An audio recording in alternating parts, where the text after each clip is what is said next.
On va juste...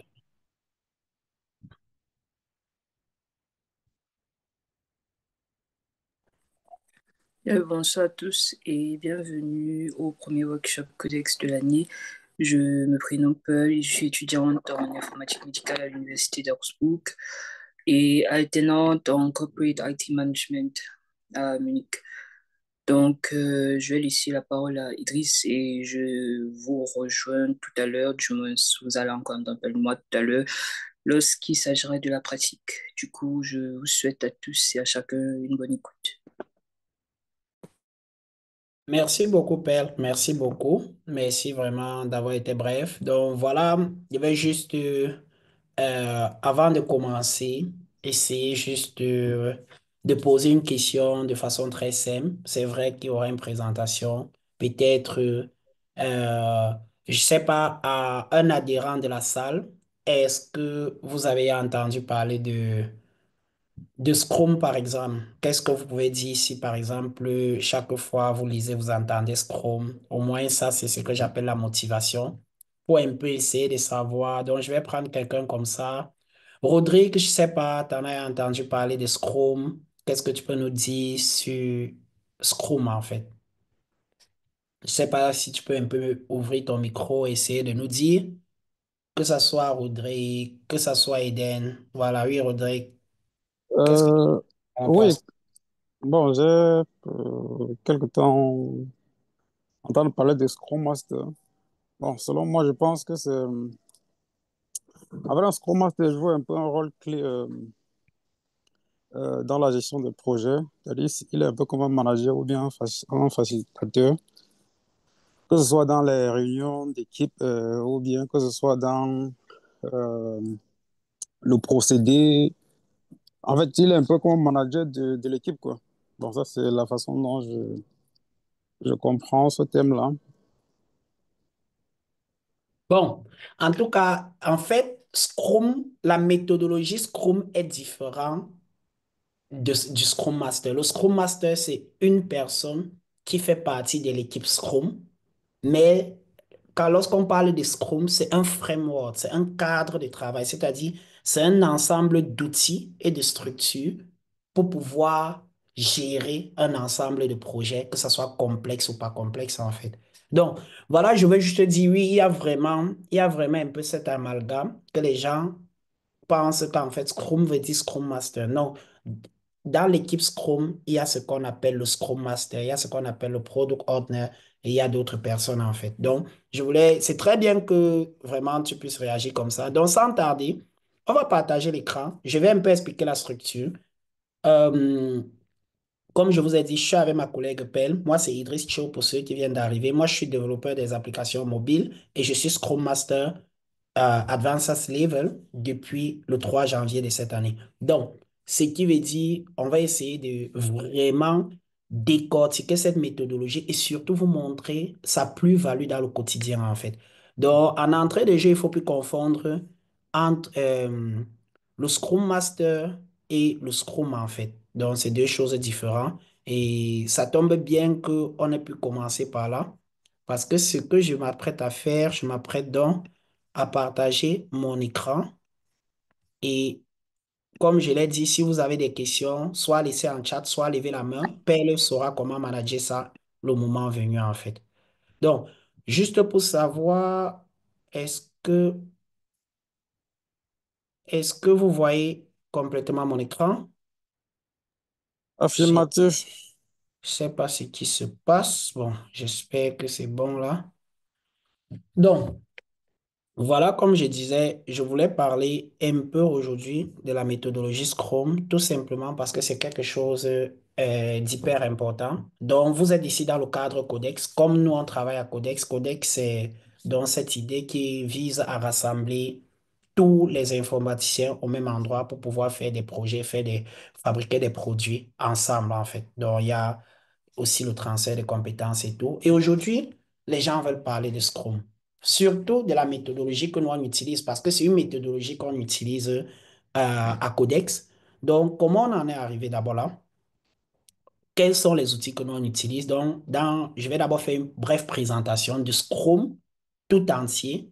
Et à la fin, on va peut-être essayer de voir tout simplement qu'est-ce qui est vraiment important au niveau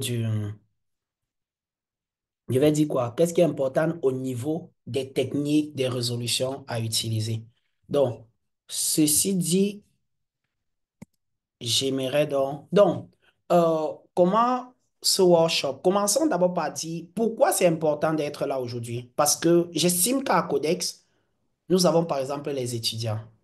Euh, pour un étudiant, l'importance en fait avec Scrum, ça serait déjà d'apprendre à gérer les tâches au quotidien. Parce que lorsqu'on est en entreprise, on parle de productivité.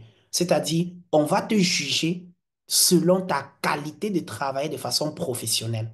On n'est pas en entreprise, par exemple, pour t'apprendre. Donc, du coup, quand tu utilises cette méthodologie dans ta vie au quotidien, tu te rends compte à quel point tu as du temps libre, mais à quel point tu deviens productif, en fait. C'est-à-dire, les trucs que tu pouvais faire en 1 heure de temps, tu le fais carrément parfois en 15-20 minutes, tout juste parce que tu as de la bonne méthode et de la bonne stratégie. Maintenant, en tant que chercheur d'emploi, ça peut t'aider à manager. Imagine que tu as envoyé les demandes à 50 entreprises en Allemagne, en France, en Belgique, aux États-Unis. Tu as postulé presque dans tous les pays. Alors, en utilisant la méthodologie Scrum, tu vas pouvoir manager, ajuster, savoir avec qui tu as causé, quand est-ce que tu as causé, de quoi est-ce que vous avez causé, et savoir quand est-ce que tu attends une réponse de lui. Mettre des notifications pour que ça te rappelle que non, tel truc devait te donner une réponse. Et là, imagine que tu as donc comme ça là 50 candidatures que tu es en train d'attendre des réponses. Il ne faut pas que tu confondes que non. Nina, j'avais causé avec Nina alors que plutôt c'était Yasmine. J'avais causé avec la firme A alors que c'était plutôt la firme B. Donc, si tu utilises cette méthodologie-là,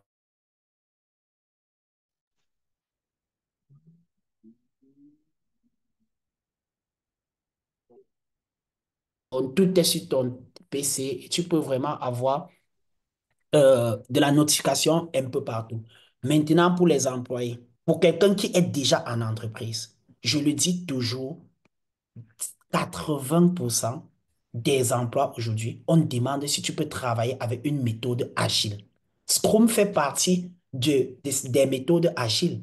Donc, c'est-à-dire, avant de commencer le travail, tu as déjà au moins une certification Scrum. C'est déjà un très, très grand plus aujourd'hui pour quelqu'un qui arrive en entreprise. Tu prouves que tu comprends les exigences. Lorsqu'on voit, je rappelle aux gens que ce certificat-là est international. Donc, il y a peut-être, je pense, 11 000 personnes dans le monde entier qui ont ce certificat-là. Lorsque tu as ce certificat-là, ça veut dire clairement à l'entreprise que non, tu as des bases solides de cette méthodologie-là. Donc, du coup,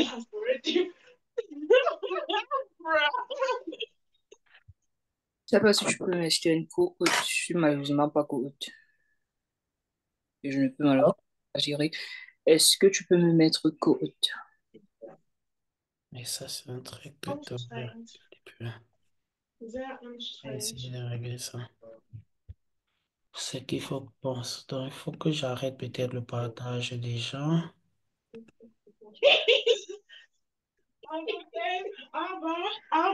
So you were doing all this shakara to come over English.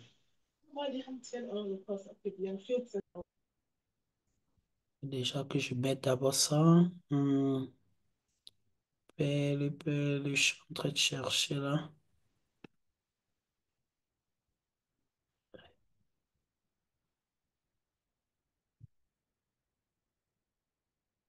Mais je vois juste que je peux te mettre hausse en fait.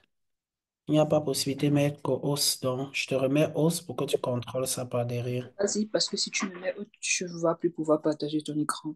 Tu peux me donner l'accès en fait. Je pense que mon écran est toujours partagé, n'est-ce pas? Et tu es hausse. Non, je suis pas host. Mais je viens de te mettre hausse, quoi. Si mon écran dit que tu es hausse, comment tu dis que tu n'es pas hausse? Vas-y. Est-ce que tu l'es? Maintenant, si tu l'avais donné à quelqu'un d'autre. Hmm. OK. Donc, voilà, tu vas essayer de gérer tout ça. On va continuer. Donc, tout simplement, je vais dire Shita Safari là. Donc, là, j'étais en train de parler là de la méthodologie. J'étais là en train de parler de comment ce workshop peut aider soit un étudiant, soit quelqu'un qui recherche l'emploi, ou soit quelqu'un qui est déjà en entreprise. Beaucoup aujourd'hui ne comprennent pas que c'est quelque chose d'incontournable en entreprise. Dans 80% des postes, plus même, Haïti, on demande toujours si vous pouvez travailler en méthode agile. Et ça, franchement, c'est important de savoir ce qui est caché derrière cette demande-là, en fait. Donc, je pense qu'au moins, là, j'ai voulu commencer par là. Donc, ce que les gens doivent savoir de Rama, même quand ils sont à l'école, c'est qu'il y a deux grandes approches généralement. Il y a l'approche séquentielle et il y a l'approche agile. Si vous vous repérez, par exemple, à, à vos cours qu'on a enseignés à l'université, vous allez voir que dans les approches séquentielles, vous avez, par exemple, les méthodes comme les Vassafal, par exemple. C'est-à-dire, c'est séquentiel. On a, par exemple, on part de l'idée, c'est-à-dire, tu veux développer un projet, tu as l'idée. Après l'idée, tu vas essayer, par exemple, de faire ce qu'on appelle l'analyse de ton idée. Ensuite, tu vas peut-être essayer de designer, ensuite implémenter, ensuite tester, ensuite livrer. Ça, c'est généralement la méthode séquentielle. Ce qui veut dire qu'il faut terminer le design avant de commencer l'implémentation. Il faut terminer l'implémentation avant de commencer les tests. Or, la méthode agile, elle est différente. Elle est tellement différente de la méthode séquentielle, en fait. Donc, la méthode séquentielle, comment ça se distingue? Il y a par exemple qu'au début, le plan est déjà connu, c'est-à-dire on connaît exactement qu'on doit devoir faire l'implémentation avant les tests. On doit devoir faire le design avant l'implémentation. Donc, le plan du projet total est déjà connu. Pourtant, avec la méthode agile, le plan n'est pas connu. On a juste l'idée. Et on va essayer de délivrer chaque fonctionnalité à chaque incrément. Donc, le plan n'est pas finalisé avec une méthode agile au début parce que le projet parfois peut être très complexe. Donc, et c'est en avançant qu'on va pouvoir compléter d'autres parties. Mais on travaille avec l'idée de base et les priorités en fait. Et on se met des données pour pouvoir livrer. C'est comme un gâteau. La méthode agile, c'est comme un gâteau où on va essayer chaque jour ou bien chaque sprint de livrer une portion jusqu'à ce qu'on va pouvoir livrer tout le gâteau. Or, la méthode séquentielle, c'est un gâteau qui est déjà connu complet et on doit d'abord peut-être livrer le plat dans lequel on va faire le gâteau. Ensuite, la table, donc, mais on va déposer le gâteau une seule fois en entier dans le plat. Et c'est ça un peu la différence de base. Donc, dans la méthode séquentielle, on aura les trucs comme par exemple, le changement en cours de route est hyper difficile parce que lorsqu'on a déjà tout le design, ce qui veut dire que si on veut changer un design, ça doit impacter sur l'implémentation, ça doit impacter sur les textes. Or, on avait déjà ça au début. Donc, chaque fois qu'on change une donnée, ça impacte sur le reste tout simplement en fait. La livraison finale à la fin du processus. Donc, on ne livre pas morceau par morceau, mais on livre le gâteau en entier une seule fois à la fin. Donc, on ne livre pas l'application. Prenons une application mobile. On dit par exemple, prenons l'exemple vraiment d'une application mobile. Avec la méthode séquentielle, on va livrer l'application mobile avec toutes ses fonctionnalités. Disons qu'après un an. Alors qu'avec la méthode agile, on va dire que bon, chaque mois, on livre une fonctionnalité. On va dire peut-être le premier mois, on va terminer avec l'authentification, c'est-à-dire le login, l'enregistrement et tout le reste. Mais avec la méthode séquentielle, on va dire non. Même si on a terminé avec l'authentification en interne, on doit compléter tout le reste des fonctionnalités avant de livrer à la fin du projet. Donc, ça, c'est vraiment les différences entre les deux approches, en fait. Donc, la méthode agile permet de travailler de façon itérative, permet de travailler en petits, petits morceaux, alors que la méthode séquentielle permet de livrer le produit final à la fin, en fait. Donc, euh, je voulais parler du prochain. Pourquoi ça... En fait, j'arrive pas à changer. Ah, voilà. Donc, Dans les méthodes, par exemple, séquentielles, les plus connues, en fait, il y a ce qu'on appelle le Wasserfall modèle, par exemple, qui est la méthode en cascade. C'est ce que je vous disais que, par exemple, on part de l'idée, de la conception, ensuite de l'implémentation, ensuite des tests avant de livrer. Donc, il faut terminer chaque partie avant de passer à une autre partie. Ensuite, on aura la méthode en V, c'est-à-dire on design d'abord complètement le produit, on développe complètement le produit avant de commencer à tester. Donc, on travaille vraiment composant par composant et non fonctionnalité par fonctionnalité. Et on aura aussi une méthode comme par exemple l'approche spirale. Donc, si demain on vous pose la question, quel est l'exemple, quelle est la différence entre la méthode agile, entre une méthode agile dans sa globalité et une méthode séquentielle? Vous pouvez déjà dire, par exemple, la méthode séquentielle, c'est qu'on travaille séquence, comme ça veut dire, on travaille séquence par séquence, c'est-à-dire composant par composant, et le produit final est livré à la fin du projet. Alors que la méthode agile, on livre dans chaque incrément une partie du produit, une fonctionnalité, c'est-à-dire une partie déjà qui fonctionne, que les utilisateurs peuvent déjà utiliser, avant que le reste ne suive en fait. Donc, l'exemple des méthodes agiles, vous allez bien sûr avoir le plus connu et le plus demandé de nos jours, qui est Scrum, mais vous allez aussi voir certaines entreprises qui utilisent encore Kanban, qui est encore aussi très demandé en Allemagne. Et il y a une nouvelle qui vient d'arriver ou qui commence à prendre un peu du poids. Donc, ça, c'est ce qu'on appelle le SAFe, en fait. Donc, Scrum, il va travailler en itération, comme j'essayais de vous dire, et chaque itération, il va dire c'est un incrément. Donc, un incrément, c'est un livrable. C'est une valeur, c'est-à-dire c'est une fonctionnalité qui fonctionne, que l'utilisateur peut déjà utiliser. Et d'ici, normalement, on dit aux gens qu'un sprint, dont ils vont travailler avec les mots qu'on appelle un sprint, c'est une période de 30 jours. Ça ne doit pas dépasser 30 jours. Donc, chaque 30 jours, ils doivent livrer une partie du produit. Chaque 30 jours, qui fonctionne déjà. Ça va jusqu'à ce qu'ils puissent livrer le produit final à la fin. Donc, Kanban va aussi respecter un peu le même principe. Safe va maintenant prendre un produit. On peut avoir un produit qui est utilisé par plusieurs sociétés. Donc, Safe va être la méthode décomposée de Scrum. Donc, c'est-à-dire Scrum dans une entreprise a peut-être plusieurs produits. On doit donc utiliser la méthode Safe qui peut-être est un Scrum un peu avancé, en fait. Voilà, est un Scrum un peu avancé et qui a aussi des nouvelles fonctionnalités, des nouveaux trucs à apprendre. Et ça, c'est important de connaître les différents types de méthodologies de travail. Parce que quand déjà à la base, tu ne connais pas la différence entre une méthodologie séquentielle et une méthodologie agile, ça, tu ne peux pas peut-être comprendre où se situe Scrum. Maintenant, réfléchissons un peu dans le cadre Codex. Je me suis posé la question, est-ce que Codex a un plan détaillé et finalisé depuis qu'on a commencé Codex? Non. Nous tous, on sait juste qu'on a juste l'idée de départ. L'idée, c'est qu'on veut rassembler tous les informaticiens à un même endroit. Et on sait que si on arrive à rassembler les informaticiens au même endroit, on pourra faire des produits ensemble, on pourra apprendre ensemble, on pourra faire des choses ensemble. Donc, on n'a pas déjà de plan fini.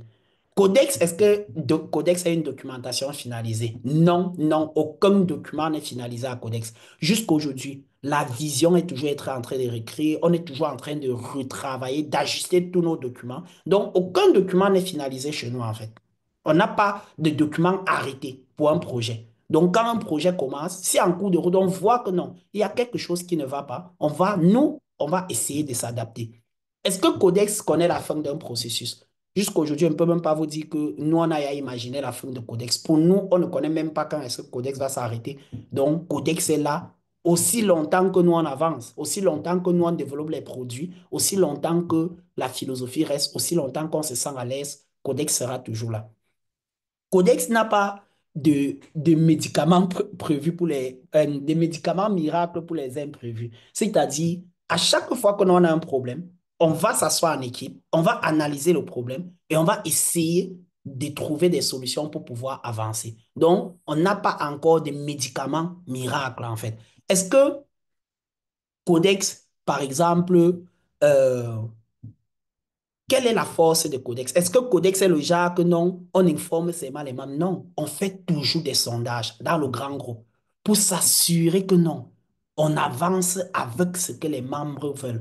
Tous les sondages que vous voyez là, c'est parfois que nous on a des idées au bureau, on se dit que pensent les membres. Donc pour nous, les seules personnes habilitées à vérifier vraiment notre travail, ce sont les membres du grand groupe. C'est pour cela qu'il y a tellement de sondages. Chaque fois, ça nous donne une idée sur ce que pensent les membres. Et le fait que vous participez, ça nous donne des trucs. Donc, c'est à cause de ces raisons que nous, déjà, on a compris que non. Aucune méthode séquentielle ne pouvait nous arranger à Codes cette fois-ci là. Donc, du coup, on était obligé de se voir un peu si ça cadre avec les méthodes agiles. Mais nous pouvons travailler chaque 2 semaines. Chaque 2 semaines, vous avez un rapport dans le groupe. On vous dit que nous, on siège chaque 2 semaines. Donc, ça, c'est ce que nous, on a défini comme sprint. Et on ajuste nos documents en continu, que ce soit nos flyers, que ce soit nos PDF, que ce soit notre Trello, que ce soit nos tâches, on est toujours en train d'ajuster. Et chaque 2 semaines, on livre un résultat. Voici par exemple un résultat que nous on a livré. Par exemple, le workshop. Ça, c'est vraiment une partie du gâteau Codex. Ça entre déjà dans nos objectifs de l'année 2025. C'est-à-dire, nous, on aimerait avoir 10 workshops. Et ça, c'est le premier. Donc, il reste 9. Donc, on voit vraiment que ça respecte cela. Est-ce que nous, comme on a dit, on n'a pas de médicaments miracles, on analyse les imprévus et on essaie de s'ajuster. Codex, c'est un ensemble de plusieurs projets. Donc, oui, au sein de Codex, on a plusieurs projets. On a le développement du site web. On a par exemple le mentoring programme qui aide 10 personnes à trouver un student. On a par exemple les workshops. On a par exemple les talks. Ça, ce sont les différents produits Codex. Donc, c'est sur cette base-là qu'on s'est rendu compte que non, la méthode agile cadrait vraiment avec Codex. Maintenant, de toutes ces méthodes agiles, c'est-à-dire Scrum, Kanban, Safe, les plus connus, les plus populaires, nous, qu'est-ce qu'on choisit? Là, on choisit Scrum. Pourquoi nous, on a choisi Scrum pour notre cadre de travail? Déjà de un, parce que Scrum est une méthodologie. C'est 13 pages en fait. C'est-à-dire le guide Scrum, c'est 13 pages.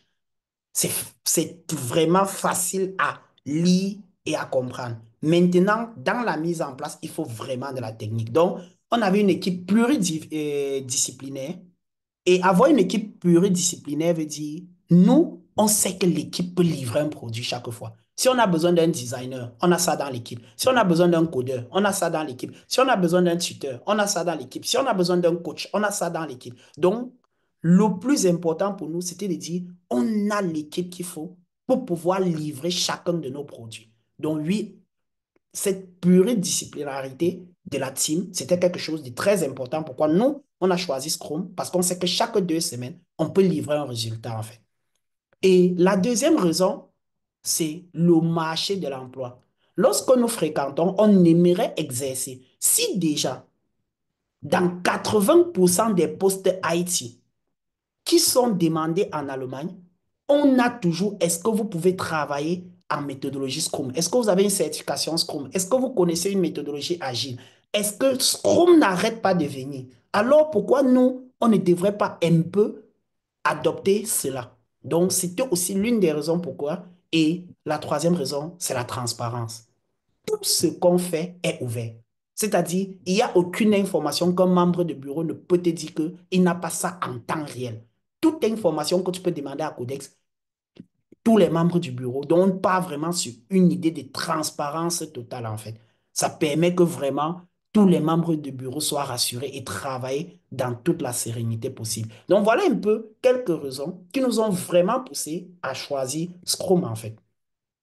C'est quoi Scrum en fait? Comme je vous ai dit, Scrum, c'est un cadre de travail. Donc, Scrum, c'est un framework, c'est-à-dire ce n'est pas une méthode. Une méthode, c'est différent d'un framework. Un framework délivre, par exemple, donc voilà un peu Scrum, voilà un peu le cycle Scrum. Donc, ça c'est le schéma qui est sur le site officiel de scrum.org. Donc, vous pouvez vraiment vous rendre là et vous allez voir qu'en fait, dans le Scrum, il y a vraiment des mots qu'il faut expliquer parce que c'est hyper important et il faut maintenir ces mots. il faudrait que lorsque vous passez à l'interview, lorsqu'on vous parle de Scrum, vous soyez capable de dire, je connais à quoi sert un produit backlog, par exemple. Je connais ce que c'est qu'un sprint, par exemple. Je connais ce que c'est qu'un sprint planning. Je connais, par exemple, qui fait partie de l'équipe Scrum. Si on te dit que cite un peu les différents constituants d'une équipe Scrum, il faudrait qu'au sorti d'ici, vous soyez capable de dire au moins que, ouais, je sais que dans une équipe Scrum, on a ça, ça, ça et ça.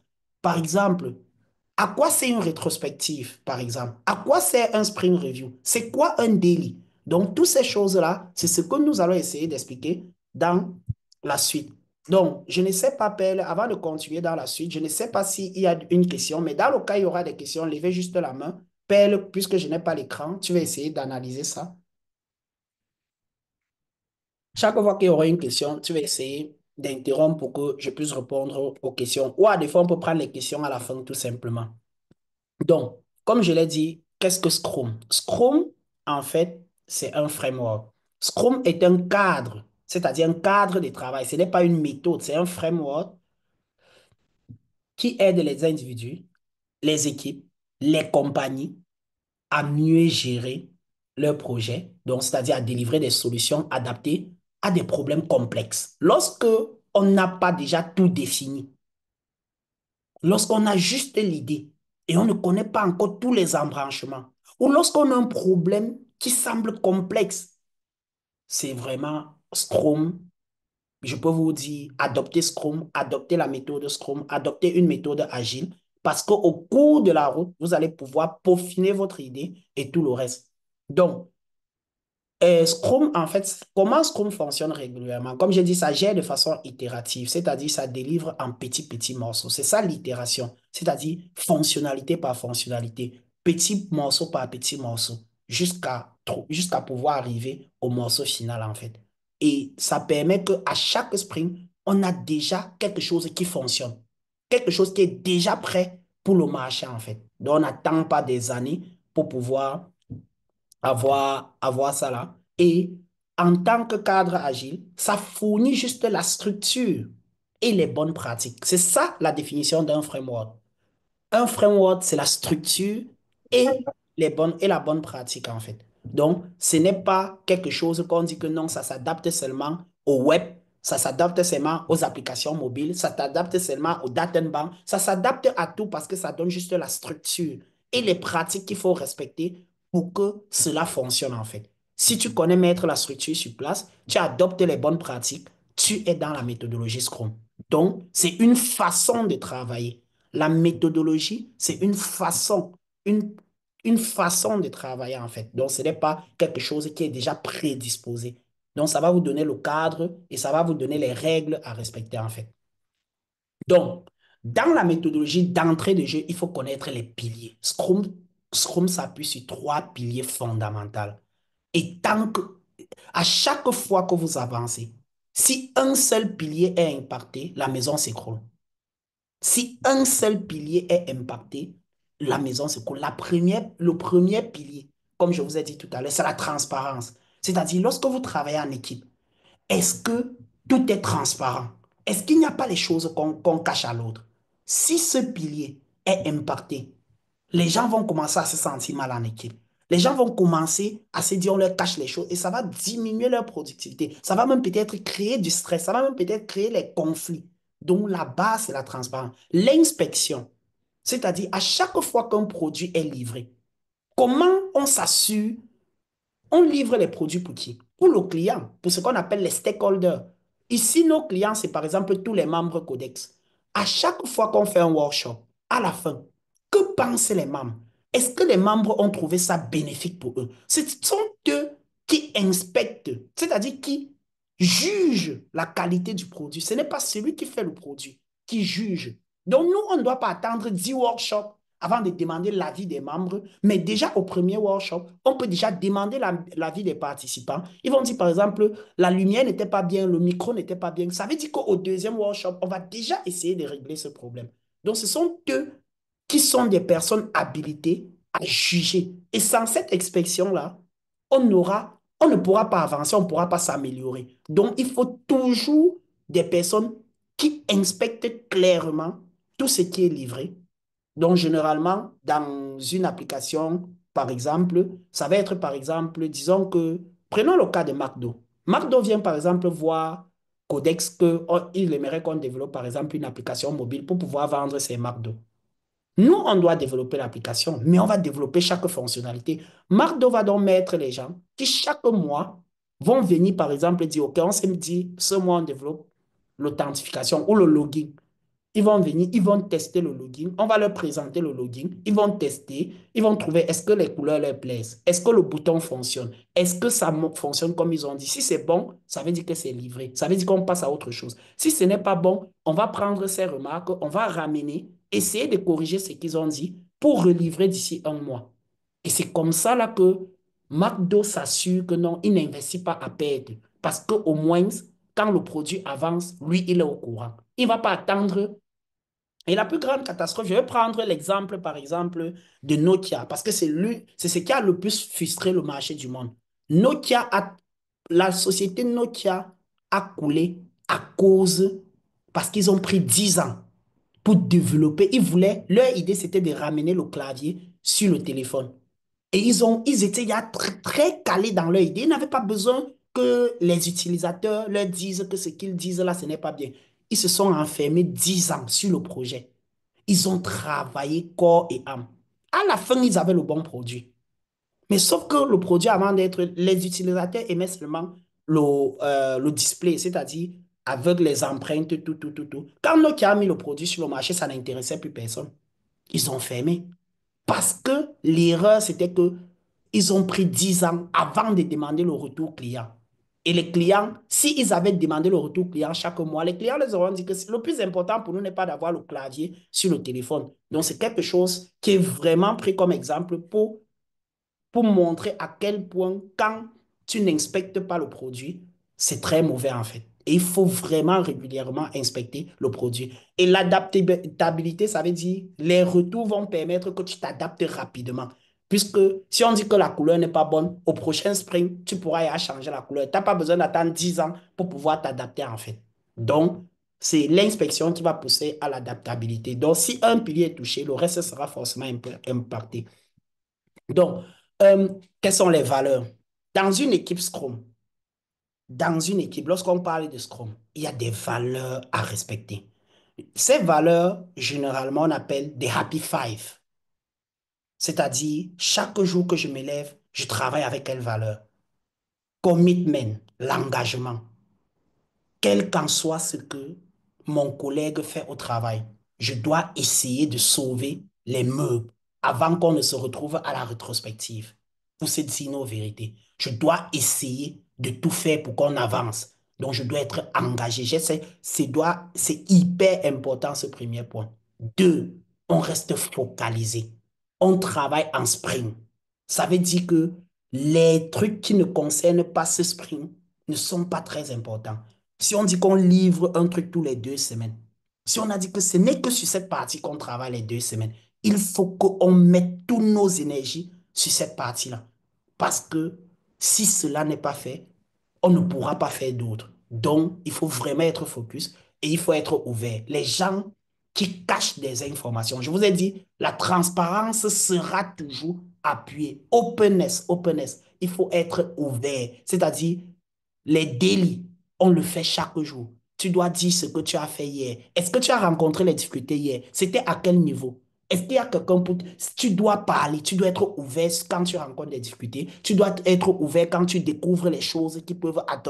Par exemple, tu peux être là, il y a un problème qui bloque tout le monde chaque jour. Tu fais tes recherches, tu découvres, tu dois pouvoir partager avec l'équipe. Donc, cette ouverture-là, il y a le respect, bien sûr. Comment on peut travailler dans une équipe si on ne se respecte pas? Et la fin, il faut être courageux. Ce n'est pas la maternelle, il faut avoir le courage d'être un contre tous quand tu sais que non, la valeur de l'entreprise est impactée.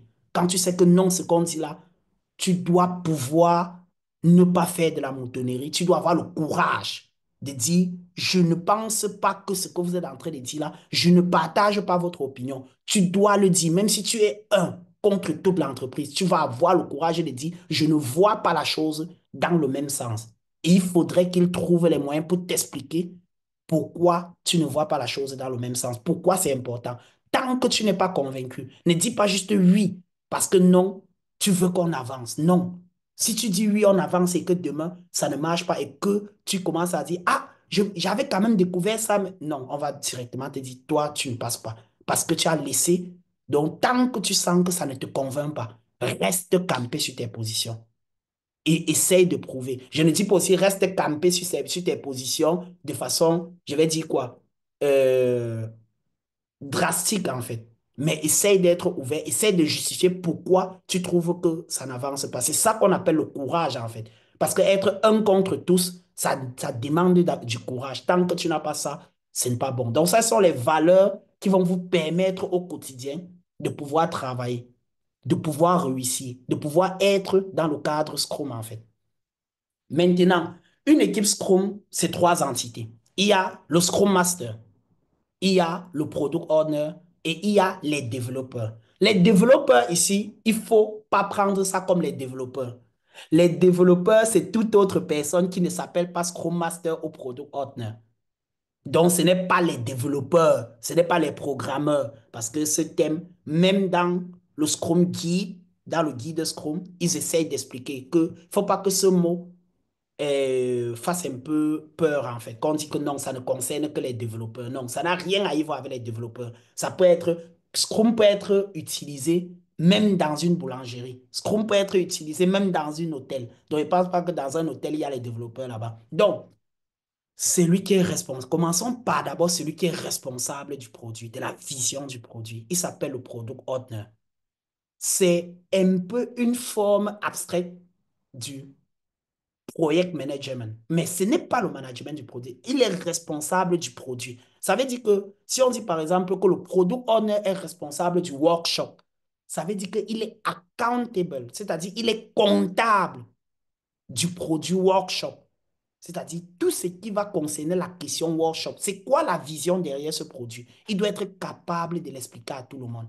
C'est quoi les livrables de ce produit? Il doit être capable. C'est quoi les valeurs qui permettent de s'assurer que ce produit est bon sur le marché? Il doit être capable de donner ces indications-là. Donc, c'est lui qui est responsable vraiment du produit. Le Scrum Master, il est responsable un peu de l'équipe. Et ça me plaît parce que Rodrigue a dit tout à l'heure que le Scrum Master est un peu comme un coach. Exactement, le Scrum Master est un peu comme un coach. Donc, du coup, il est responsable un peu de s'assurer que non, les valeurs et les principes qu'on a donnés en haut, que c'est toujours respecté. Donc, à chaque fois, quand lui, il assiste, il est plus en mode observation. Est-ce que les valeurs Scrum sont toujours respectées? Est-ce que chacun fait ce qu'il est en train de faire? Est-ce que chacun respecte ses valeurs? Et à chaque fois qu'il trouve que non, quelque chose ne va pas, il va essayer directement soit d'avoir un petit call, soit peut-être de rapprocher la personne, ou soit peut-être de parler à toute l'équipe. Donc, son premier rôle, c'est d'abord d'être un peu une sorte de facilitateur, par exemple. S'il sent que, par exemple, le management, c'est-à-dire les gens de l'entreprise stressent un peu l'équipe sur le produit. Non, il va peut-être aller leur dire, écoutez, donnez-les le temps, laissez-les travailler. Et croyez-moi, si vous avez des projets, moi, venez d'abord m'en parler. Je vais savoir comment ressortir là avec les bonnes réponses, en fait. Donc, du coup, il va toujours être là en train de s'assurer que toute l'équipe soit dans le bon tempo, que chacun se sente à l'aise. Et il doit être un facilitateur, en fait. Un facilitateur. Donc, parfois, tu peux par exemple lui dire, je ne trouve pas telle solution. Il t'envoie un lien que voilà un peu, j'ai un peu recherché, voilà un peu ce que ça dit sur le sujet. Essaie un peu de voir. Parfois, il peut te dire, bon, tu as besoin d'un peu dormir. Laisse-moi, je vais un peu voir comment je vais régler ça pour que tu ne viennes pas demain. Donc, il va toujours essayer de tout faire pour que l'équipe se sente à l'aise, en fait. Pour que chacun soit heureux. Ça, c'est vraiment son rôle. Donc, et il va se battre à donner ça. Les développeurs, c'est ceux qui qui développe le produit. C'est-à-dire, le product owner, lui, il est en communication donc avec les stakeholders, c'est-à-dire les gens qui vont inspecter le produit. Et lorsqu'on lui donne les idées, il va venir donc discuter puisque le product owner travaille au quotidien avec les développeurs. Les développeurs, c'est ceux qui mettent, c'est-à-dire c'est ceux qui prennent les tâches et essayent de les exécuter chaque jour, chaque jour, chaque jour. Donc, Et cette tâche-là, ils ne peuvent l'exécuter que si c'est bien décrit, que si tout est bien détaillé, que s'ils ont bien compris. Et ça, celui qui va leur faire comprendre ça, c'est le product owner. Donc, le product owner va toujours être en train de donner plus de détails, de décrire, d'apporter plus de détails sur chaque tâche pour que le développeur puisse rapidement mettre. Et une fois que le développeur va terminer, donc voilà un peu comme l'équipe se met pour travailler. Donc, il y a un produit et il y a une équipe. Dans l'équipe, il y a le Scrum Master, il y a le Product Owner, il y a le développeur. Il n'y a pas de Project Manager. Tout le monde est manager. C'est-à-dire, on parle des self-management à Scrum. C'est-à-dire, personne n'est au-dessus de l'autre. Personne ne peut chasser l'autre. Si on veut chasser quelqu'un dans une équipe Scrum, c'est tout le monde qui doit chasser quelqu'un. C'est-à-dire, à part cette personne-là, tout le monde doit décider que oui, on le chasse. Si une seule personne dit que lui, il ne quitte pas, il reste. Donc, il n'y a pas de manager, il n'y a pas de chef. Ils travaillent ensemble. Il y a juste l'équipe de travail. Et ils travaillent pour un produit précis. Point. Donc, ça, c'est quelque chose de très, très fort. Et quand tu vois ça en équipe, tu te rends compte que non, il n'y a pas le chef de quelqu'un, en fait. Déjà, même dans le rapport de force, la façon de parler, c'est très différent. Le Scrum Master va jamais mal parler à un développeur, vice-versa. Ou peut-être parler à un développeur comme si il était son chef. Il va toujours venir le parler comme collègue, parce que ce sont des collègues, en fait. C'est juste qu'il a une fonctionnalité qui est un peu différente. Mais sinon, tout le monde est collègue. Le product owner, s'il est malade, un développeur peut jouer le rôle de product owner. Le product owner peut même déléguer sa tâche complètement à un développeur. Donc, ce sont des collègues. Là, maintenant, je vais entrer dans les événements. C'est-à-dire, quels sont les différents événements qu'on a à Scrum? Il faut d'ailleurs connaître qu'à la base de Scrum, on a ce qu'on appelle un sprint. Je vous ai montré un schéma global. C'est-à-dire, un sprint, c'est une période qu'on se fixe pour livrer une portion du gâteau. C'est une période qu'on trouve que non. On peut livrer une portion de gâteau dans cette période-là. Chez nous, à Codex, par exemple, on s'est dit chaque 2 semaines, on peut livrer quelque chose. Ça, on peut livrer un workshop, on peut livrer un talk, on peut livrer un projet. Donc, chaque 2 semaines, on est capable de livrer quelque chose aux membres Codex. Et ça, et le guide dit, on ne doit pas prendre une période longue. Ça doit être maximum 30 jours. Et nous, on a pris 14 jours, par exemple. Donc, chaque 14 jours, nous faisons une rétrospective. Nous débutons toujours par un spring planning. Ensuite, nous terminons par une rétrospective. Et il n'y a pas de pause entre 2 sprints. Donc, il n'y a pas de pause. Comme on est en train de terminer le sprint, le prochain vient de commencer, en fait. Donc, il n'y a vraiment pas de pause entre les sprints. Donc, généralement, à la base d'un événement, on a d'abord le sprint qui peut durer maximum 30 jours.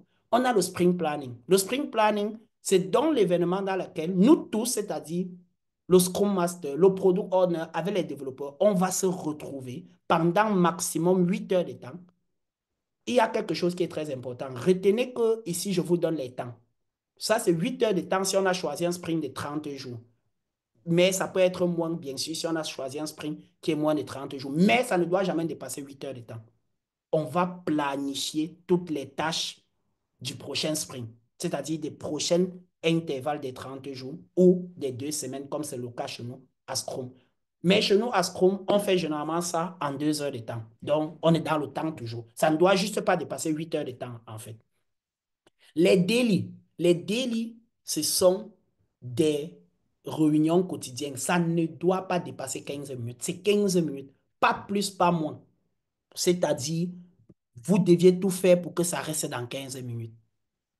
Chaque jour, vous deviez avoir des réunions de 15 minutes. Et chacun, généralement, par petite expérience, chacun a peut-être 2 ou 3 minutes.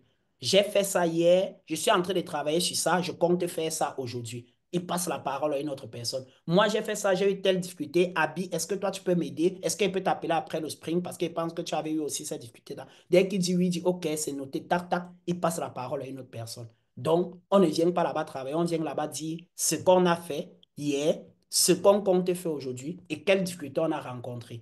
Donc, c'est chaque jour de travail qu'on fait ça. À Codex, nous, on reste un peu déjà pour l'instant dans le chat. On ne le fait pas réellement encore, mais c'est quelque chose qu'on pense pouvoir mettre sur pied. La revue, c'est donc les livrables. C'est là-bas où on a maintenant affaire aux clients, c'est-à-dire aux membres Codex.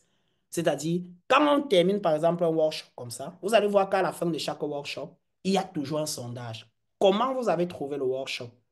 Qu'est-ce que les clients pensent? Est-ce que ça a été bénéfique pour eux? Est-ce qu'ils ont tiré un profit de ça? C'est ça la revue en fait. Donc, c'est-à-dire, on présente les résultats chez les stakeholders qui vont peut-être juger et inspecter. N'oubliez pas les trois valeurs, la transparence, l'inspection et l'adaptation. Si nous voulons améliorer nos workshops, ce sont les gens qui assistent au workshop qui doivent peut-être nous dire si ça a été bon, si ça n'a pas été bon. Parce que dans le cas où ils nous disent que quelque chose n'a pas été très bien fait, nous, on peut s'appuyer sur ça pour déjà s'adapter. Et la rétrospective, c'est encore toute l'équipe Scrum. Donc, la revue, généralement, ça ne doit pas dépasser 4 heures de temps. La rétrospective, ça ne doit pas dépasser 3 heures de temps. Et à la rétrospective, qu'est-ce qu'on fait? C'est là où, c'est ce qu'on appelle notre vestiaire. C'est là où tout se dit. C'est là où chacun vide son sac. Comme je vous ai dit, la première valeur de Scrum, c'est commitment, c'est-à-dire l'engagement. Si je constate que ma collègue m'a peut-être mis les bâtons dans les roues durant tout un sprint, je ne dois pas lâcher l'équipe. Je continue de faire le maximum et je l'attends à la rétrospective. On va nous dire ces vérités là-bas. Et à la rétrospective, il n'y a personne à part l'équipe Scrum.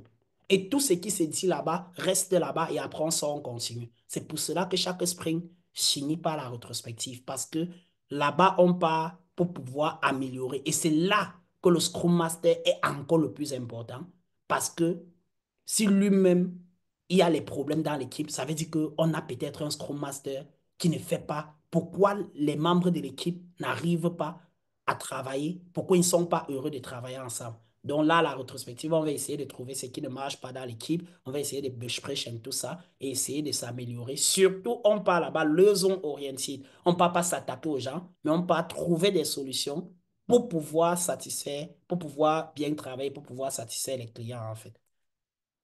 Donc, chaque sprint, retenez que chaque sprint débute par un sprint planning et finit par une rétrospective. C'est très important. Et qu'il n'y a pas de pause entre deux sprints. Il n'y a pas. Dès qu'on termine la rétrospective, ça veut dire que le nouveau sprint vient de commencer en fait. Donc, ensuite, maintenant, quelles sont les valeurs? Comment on vérifie qu'un sprint a fonctionné? Déjà, les valeurs, les artefacts, c'est-à-dire les choses qui sont vraiment sur pied. À la base, on a l'idée, comme je vous ai dit. On va décomposer l'idée, on va mettre, par exemple, dans ce qu'on appelle le panier. Le panier, ici, c'est ce qu'on appelle le product backlog. Donc, c'est-à-dire, on va développer l'idée, on va mettre dans le product backlog. On va essayer de commencer maintenant à découper morceau par morceau, fonctionnalité par fonctionnalité, user story par user story, niche fonctionnelle. Et là, l'idée, ça te donne le product goal. Tu ne peux pas, l'idée de Codex, par exemple, l'idée, par exemple, du mentoring, Wegstudent, le product goal, c'est d'avoir 10 Wegstudent à la sortie de ce projet. Ça, c'est l'idée. Ça, c'est le goal que nous, on veut atteindre. On aimerait que ceux qui participent à ce projet-là aient au moins leur Wegstudent. Maintenant, le Spring Goal, ça peut être que c'est une session. Par exemple, celle qu'on a fait. La session, prenons les workshops qu'on fait en fait. Nous, le goal, c'est que en 2025, on aimerait avoir 12 workshops. Le sprint, on dit maintenant sprint 1, c'est-à-dire workshop numéro 1. C'est là où on va appeler le sprint backlog. Donc, tout ce qui va concerner le workshop numéro 1, c'est dans le sprint premier. C'est dans ce sprint-là. Et le goal de ce sprint-là, c'est Scrum. Ce n'est plus 12 workshops, mais c'est Scrum. Parce que dans ce sprint, on va uniquement se concentrer sur Scrum et rien d'autre. Et quand, maintenant, à la fin de ce workshop, qu'est-ce qu'on a à la fin? La définition of done. Définition of done, ça veut dire quelles sont les règles qui permettent de valider que le workshop a été un succès. Là, nous avons des règles. Quels sont les retours des participants? Comment les participants ont trouvé? Comment les participants ont trouvé l'explication de celui qui présentait le workshop? Comment les participants, est-ce que les participants ont compris réellement la thématique? Quels sont leurs retours? Est-ce que le workshop a débuté à temps? Est-ce que ça a été enregistré? Est-ce que les gens peuvent encore revisionner? Ça, ce sont toutes ces règles qui vont peut-être entrer dans ce que nous, on appelle ici la définition of done. Donc, c'est ça qui va permettre de dire non, c'est validé. Donc, il y a les métriques pour pouvoir s'assurer que non, ce workshop est validé. Et dans chaque produit, demandez toujours, c'est quoi la définition of done? Et c'est quelque chose que je parlais déjà. Beaucoup de produits aujourd'hui, on retrouve sur GitHub, mais il n'y a pas les tests. Pourtant, partout où j'ai travaillé, les tests partaient de la définition of done. Donc, pour moi, c'est déjà quelque chose qui me frustre chaque fois qu'il passe sur GitHub chercher un code. Je ne vois pas la partie test, en fait. Donc, pour moi, c'est quelque chose que moi-même, je commence à mettre ça sur mes propres projets. J'essaie toujours de tester quelque chose avant d'envoyer sur le GitHub, en fait. Parce que pour moi, les tests font partie de ma définition of done. Mais est-ce que ça fait partie forcément de la définition of done des autres? Donc, c'est ça qu'on appelle la définition of done, en fait. Euh, Là, c'est fini à Scrum. Donc, juste pour vous dire comment c'est facile, mais c'est mettre ça en place. Donc, ici, là, je vais juste... j'ai essayé de trouver les Scrum pour vous dire, le Scrum Guide, comme je vous ai dit, c'est 12 pages ou 13 pages. Et il y a ça en français. Ce que je peux vous conseiller, c'est d'imprimer ce document, de le lire et d'essayer juste d'appliquer les méthodes qui sont là. Et si vous voulez faire une certification, vous pouvez soit vous entraîner avec ce document. Je peux vraiment vous dire, à base de ce document, vous pouvez y faire le niveau 1, c'est-à-dire Scrum Master 1 et Product Owner 1. Vous pouvez déjà faire le niveau 1. Ça c'est sûr, en lisant ce document. Parce que déjà, même sur le site officiel de scrum.org, vous avez par exemple euh, un test aussi. Vous avez par exemple un test, c'est-à-dire une suite de questions qui passent et que vous pouvez vraiment vous entraîner avant d'aller au test. Mais sachez juste que pour pouvoir remplir le test, vous devez avoir minimum 85% des questions. Ça veut dire que sur une série de 30 questions, vous avez le droit de rater peut-être maximum 3. Si vous ratez plus de 3, vous échouez le test. Donc, vous deviez vraiment maîtriser les concepts, maîtriser les choses, mais ce n'est pas vraiment difficile. Et il y aura par exemple les questions comme par exemple, est-ce que le Product Manager existe dans une équipe Scrum? Oui ou non? Tu vas seulement dire non.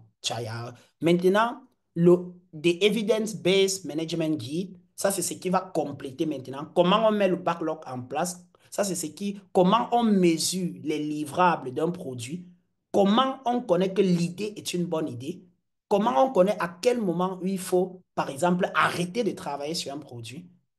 Et donc ça va apporter vraiment la partie du marché. Et ça va plus concerner le product owner parce que lui, il a besoin vraiment des trucs techniques, des tableaux, d'une façon de travailler pour pouvoir vraiment mesurer si le produit est sur la bonne voie en fait. Donc ça va encore apporter quelques trucs de plus en plus que ce que Scrum a apporté. Maintenant, si vous voulez faire passer au niveau 2, ce que je vais vous recommander, c'est d'aller dans une école qui va vraiment vous former.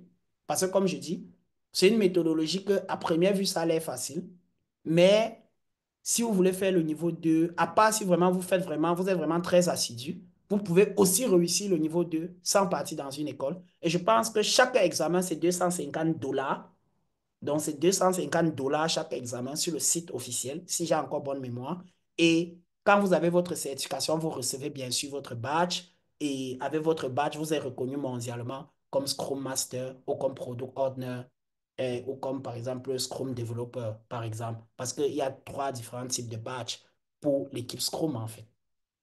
Donc, je vous donne un peu ça. Ce sont des sources que vous pouvez vous appuyer sur ça. Moi-même, je ne marche pas sans mon guide. Donc, j'ai toujours mon guide avec moi. J'ai toujours mon guide que j'ai imprimé ça, que j'essaye d'appliquer ces trucs-là dans tout mon environnement, chaque fois que je travaille, que ce soit à Codex, que ce soit en entreprise, que ce soit partout. Parce que moi, aujourd'hui, je crois vraiment à cette méthodologie parce que j'ai vu son efficacité. Et même aujourd'hui, dans tout ce que je fais avec Scrum, je peux vous garantir que c'est vraiment puissant. Donc, moi, comme je dis, je pense que là, j'ai terminé un peu avec Scrum et c'était pour moi vraiment vous amener dans beaucoup d'explications. Comme vous pouvez voir, depuis le 3 janvier de cette année, je suis vraiment Scrum Master plein et c'est quelque chose, c'était un examen qui était vraiment, vraiment difficile, mais ça fait toujours plaisir de voir que non, je suis vraiment arrivé là où je voulais arriver. Et si je veux maintenant être un enseignant des gens qui vont, des gens du niveau 2, je devrais faire le 3, mais je n'ai aucune intention de devoir faire le niveau 3 parce que pour moi, c'était le niveau 2 qui était le plus important pour moi en fait. Donc, en dehors d'être Scrum Master, je suis aussi développeur des applications mobiles. Donc, je peux travailler vraiment sur deux branches aujourd'hui. Et je pense que j'ai encore un examen. Ce que je calcule, c'est Product Owner niveau 2 parce que j'ai à le niveau 1. Parce que pour moi, en fait, je me vois plus comme un Product Owner que comme un Scrum Master, en fait. Mais le problème aujourd'hui en entreprise, c'est que beaucoup de personnes veulent à la fois un Scrum Master et un Product Owner parce qu'ils estiment que le Scrum Master, ce n'est pas trop exigeant et que si tout le monde est déjà respectueux, respecte déjà tout, on peut un peu surpasser la partie Scrum Master en fait. Mais certaines entreprises continuent clairement de dissocier le Product Owner du Scrum Master en fait. Donc ça dépend un peu des entreprises. Mais le Product Owner, c'est vraiment là où je m'aimerais arriver. Et je suis encore en formation pour le niveau 2. Donc, j'espère que je vais pouvoir l'avoir d'ici. Et voilà. C'était Idriss Chio, comme je vous ai dit, pour la présentation. Pour la suite, Pelle, par exemple, va vous prendre, ma collègue, où elle va vraiment vous donner un cas pratique avec un exemple d'idée comme ça, là, où elle va, par exemple, vous parler des fonctionnalités, où elle va par exemple vous parler du Trello, c'est-à-dire un tool qu'on utilise et tout le reste en fait. Donc, comment elle fait les automatisations, comment elle fait les optimisations. Donc, ça doit être vraiment dans la partie pratique. Donc, elle va prendre vraiment un cas concret pour pouvoir vous, vous expliquer tout ça. Donc, je voulais juste, avant de passer la parole à Pelle, je ne sais pas s'il y a des questions, si vous voudrez que je revienne sur certaines parties. Si vous avez des questions, je pense que c'est le moment en fait. Pelle, est-ce que tu as les mains levées? Non, actuellement pas. Donc, je ne sais pas. Pour tous ceux qui ont suivi, pour tous ceux qui sont avec nous, bon, je constate que on a été nombreux pour tous ceux qui sont là. Je voudrais juste savoir, est-ce que quelqu'un aurait une question sur une partie ou bien sur quelque chose qu'il n'a pas bien compris? Ça serait le moment de poser avant que Pelle peut-être passe dans le cas pratique. La personne peut ouvrir son micro hein, et essayer de poser juste sa question en fait. Est-ce que vous avez compris à peu près ce qui veut dire Scrum maintenant? Est-ce que vous avez compris la différence entre Scrum et Scrum Master, par exemple? Parce que ce sont les mots que parfois ça crée un peu de l'amalgame.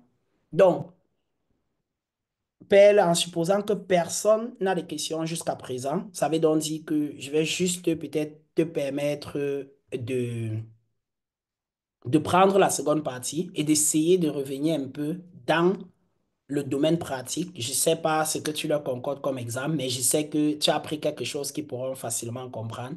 Donc, du coup, je vais juste te dire, c'était moi là pour déjà, en première partie, vous présenter Scrum, cette méthodologie-là dans tout l'ensemble. Et plus que PL fait partie d'une collègue avec qui je travaille, donc on va un peu essayer de me faire ça de façon pratique pour que vous voyez à quel point c'est simple mais efficace et productif, quoi. Donc, Pelle, moi, je vais juste te laisser la seconde partie, quoi. Et je suis là au cas où tu auras besoin de moi. Bonsoir à tous, ou bonsoir à tous et à ceux qui nous ont rejoints, avant que je me présente. Je vais vous conduire dans cette phase, du moins cette partie, qui est la présentation, en quelque sorte, si je dois le dire comme ça, de l'outil Trello, qu'on utilise aussi au niveau du bureau Codex. C'est quoi Trello? Trello, c'est un outil de gestion de projet qui est basé sur des tableaux Kanban.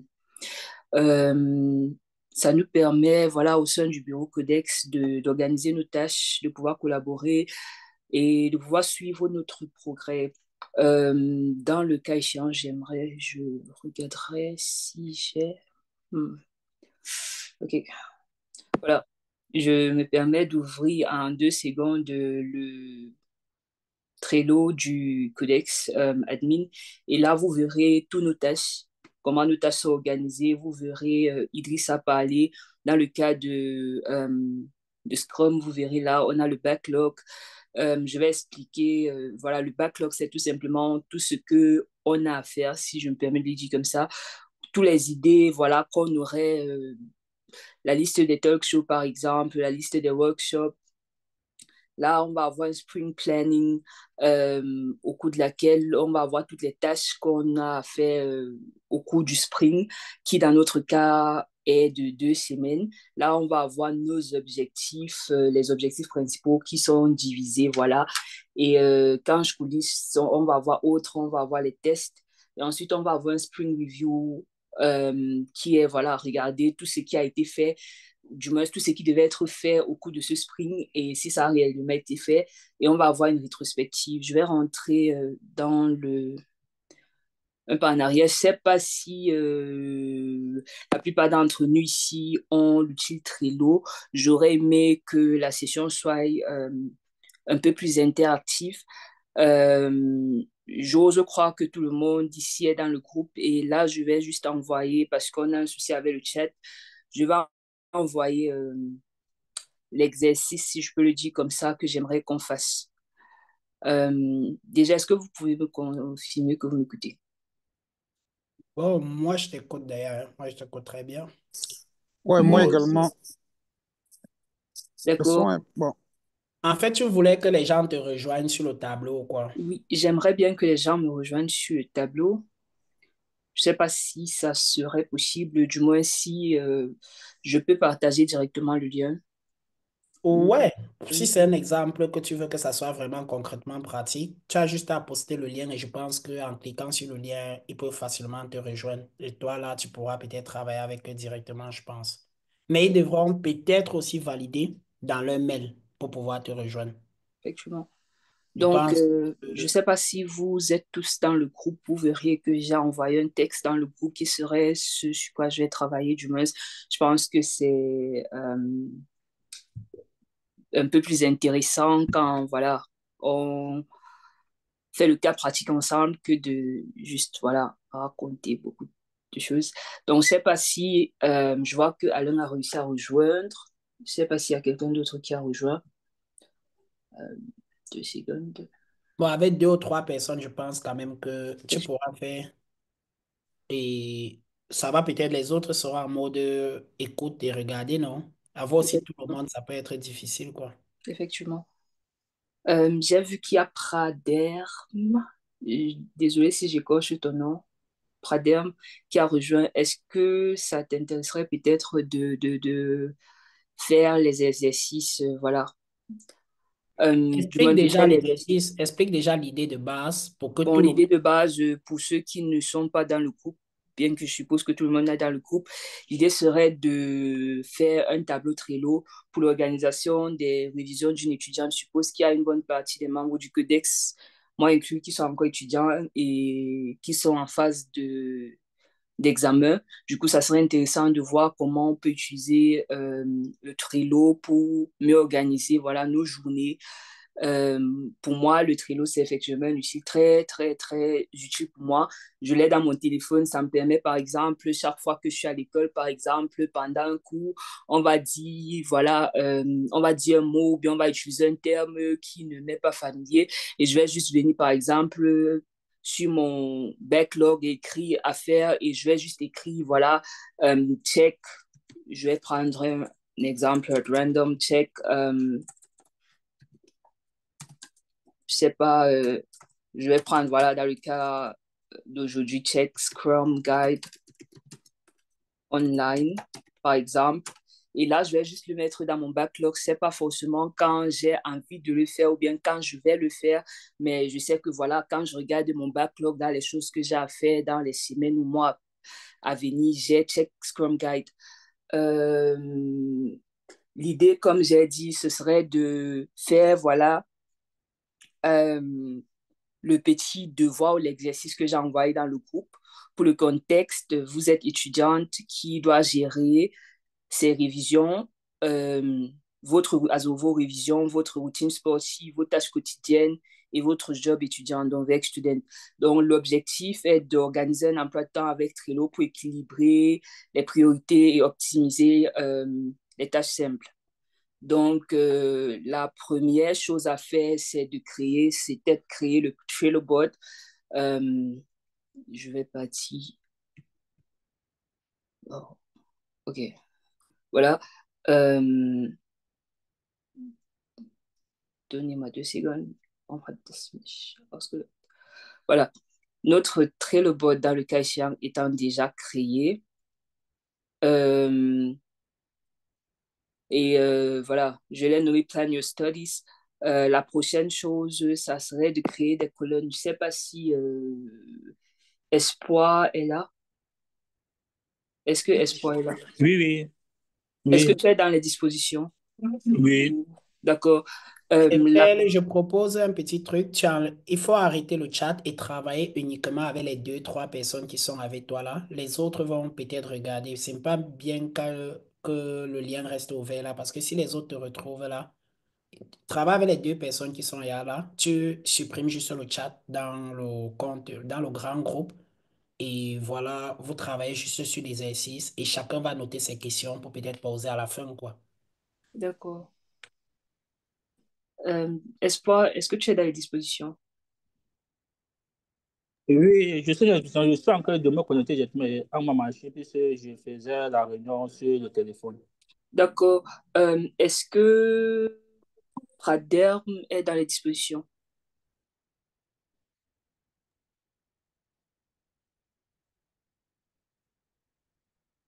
Praderm n'est pas dans les dispositions. Il y a qui d'autre connecté? Bon, pour le cas échéant, je vais juste commencer. Et au fur et à mesure, voilà, quand les autres se mettront dans les dispositions, je vais, voilà, euh, pouvoir passer la main. Du coup, c'est quoi un tableau? C'est quoi un tableau? Euh, pour un cas pratique, un tableau dans mon cas pourrait être, par exemple, je pourrais décider que mon tableau soit les jours de la semaine, par exemple. Je prends juste un exemple, soit les jours de la semaine. Euh, Mon tableau, exactement. Mon tableau pourrait aussi être une de mes matières, par exemple, je dirais informatique dry, par exemple. Euh, Quand j'ai ces tableaux-là, dont je vais repartir cette colonne autant pour moi, mes tableaux pourraient aussi être mes tâches à faire. Ça, c'est vraiment, je dirais, comme on dit en Allemagne, Geschmackssache. Chacun peut vraiment décider ce qu'il aimerait avoir sur son tableau en fonction de sa façon de travailler. Ça peut être soit, voilà, les journées et ça va vous donner vraiment l'emploi de temps classique et vous verriez, voilà, les différentes choses à faire pendant la journée. Ça peut être, comme j'ai dit, les matières ou bien ça peut aussi être, par exemple, votre routine de la semaine ou bien votre routine du jour que vous aimeriez avoir sur votre tableau. Et pour pouvoir suivre, je vais juste suivre que je vais juste suivre le devoir que j'ai donné. Pour faire un tableau, pour faire une colonne dans un tableau, c'est très simple. Vous partez là, j'ai mon ordinateur en allemand. Du coup, vous partez à une weitere Liste hinzufügen et sur l'exercice que j'ai envoyé, le premier tableau, du moins la première colonne serait la colonne à faire. Bon, il est déjà là. Je peux juste le bouger. Voilà. Ensuite, on va avoir en cours, on va avoir une autre liste en cours.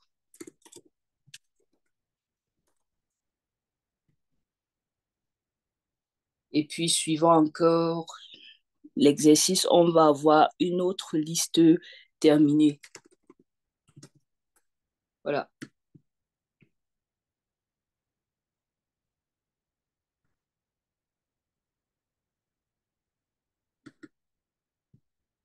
Je ne sais pas si on me suit, j'ai l'impression que je suis en train de parler seul. Non, on te suit. Bon, nous, nous te suivons.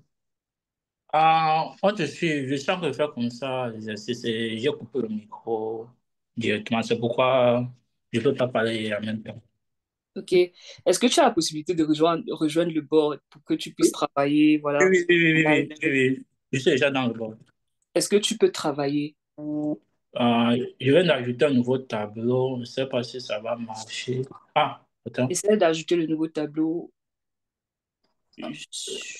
Ça ne- S'il vous plaît, pour pouvoir juste vous aider, Je, commencez je- déjà, je pense commencez, même que tu dois actualiser en fait. Ça euh, va de manière automatique. Ton tableau, c'est semaine productive d'une étudiante, c'est ça? Oui, oui, oui, Ça oui, oui. s'affiche sur moi, donc c'est bon. Ok. Je vais archiver les listes pour que tu puisses continuer. Euh, Voilà.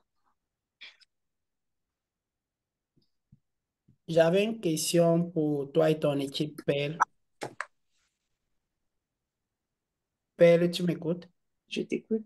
Donc, je voulais dire, premier exercice, et si vous définissez, si vous commencez déjà par, pour l'exercice, c'est-à-dire comment préparer vos examens, définir toutes les colonnes dont vous aurez besoin.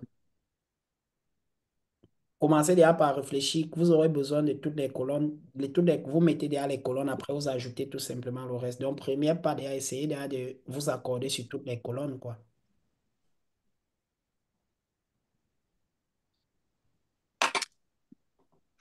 Bon, pour moi, je pense plus essayer ce que tu as fait au cours de la journée. Donc, on doit peut-être diviser en trois parties, école, boulot et activités sportives. Je me permets de supprimer toutes les colonnes. Exactement. Oui, exactement. On supprime un peu tout. Est-ce que tu peux créer les nouvelles colonnes, Ok. notamment Bon, ce qui serait relevant? Bon, les autres aussi peuvent contribuer. Malheureusement, comme j'ai dit, on n'a pas accès au chat. Du coup, vous pouvez contribuer, voilà, toutes les colonnes que vous estimez qui sont utiles pour la phase de préparation des examens. Vous pouvez juste, voilà, ouvrir vos micros et donner vos idées.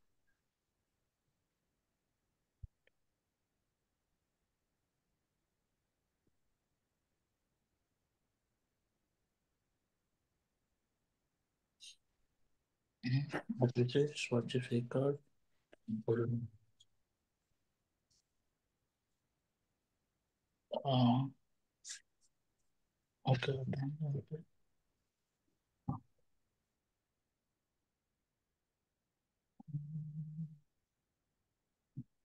Est-ce que tu es en train d'écrire? Oui, oui, oui, oui, oui, oui, oui. Je suis en train d'écrire maintenant. J'ai déjà créé deux colonnes, il manque encore deux que je dois encore créer. Une colonne concernant l'école et l'autre concernant les, les activités au cours de la journée, de la maison. Ok, ça c'est bon. Et parce que sportif, il y a de l'eau. Et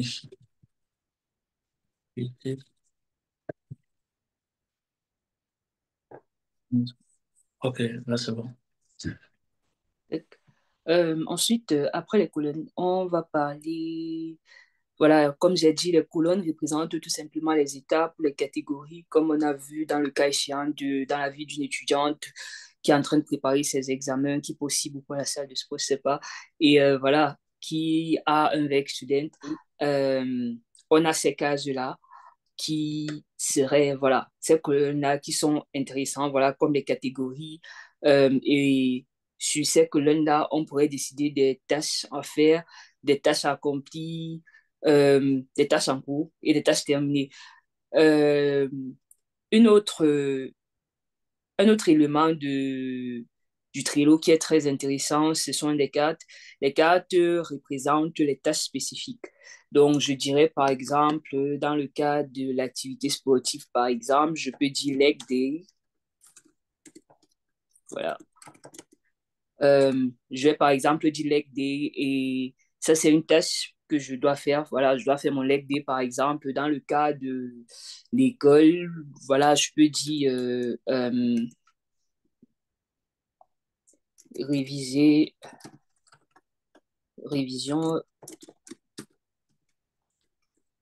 automatique. Ouais.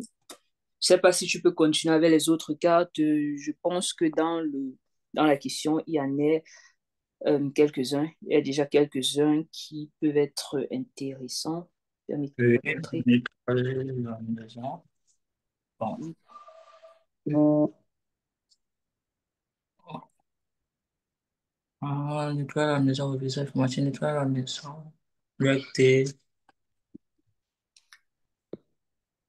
C'est rouge.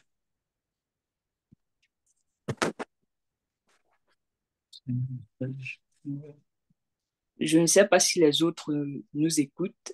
Bonsoir Alfred,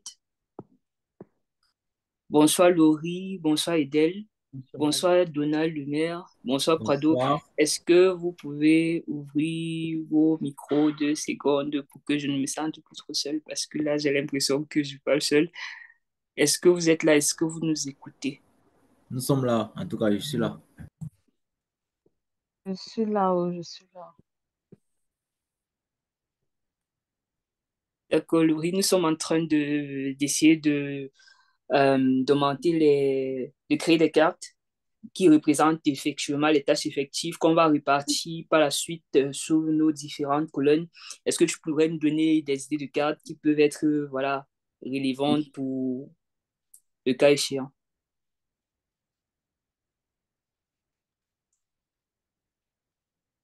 Laurie, est-ce que tu m'écoutes? Est-ce que... Oui, je t'écoute très bien. En fait, c'est vrai que actuellement, j'utilise le téléphone pour suivre et j'ai un peu du mal à voir complètement l'écran, donc voir les, euh, les différentes, les différentes cases que vous venez de créer dans le backlog à faire. Donc, je suis en train d'essayer de lire pour voir, pour essayer de comprendre, pour voir comme, ce que je peux ajouter comme idée avant de répondre. D'accord. Bonsoir Jerry, est-ce que tu nous écoutes? Bon. Là maintenant, là tu fais quoi? Elle a mis le couleur, non? Et tu le fais pour le jaune. Ça, c'est le sport. C'est bleu. Étiquette. Hmm. Donc, du coup, pendant que Herman Oui. continue à ajouter les cartes dans le backlog, je vais essayer de prendre un cas pratique comme par exemple la révision d'informatique Drive. Généralement, j'aime, voilà, dans le cas échéant, par exemple, quand je mets révision d'informatique Drive, j'aime bien être précis avec ce que je fais, si je peux le dire comme ça. Donc, je dirais, par exemple, chapitre chapitre 4 pour que je sache que voilà, quand je commence à réviser, c'est exactement le chapitre 4. Je peux, voilà, généralement, très intéressant quand on travaille en équipe. Quand je parle de la révision, si j'étais en train de, voilà, si ce Trello board était pour moi et peut-être mon learnpad, voilà, mon partenaire d'études, je pourrais écrire, voilà, à la fin, je sais pas trop, à la fin de cette révision. Ça, c'est bleu. Ok. Révision, on doit pouvoir expliquer P und NP Komplexität. Oui.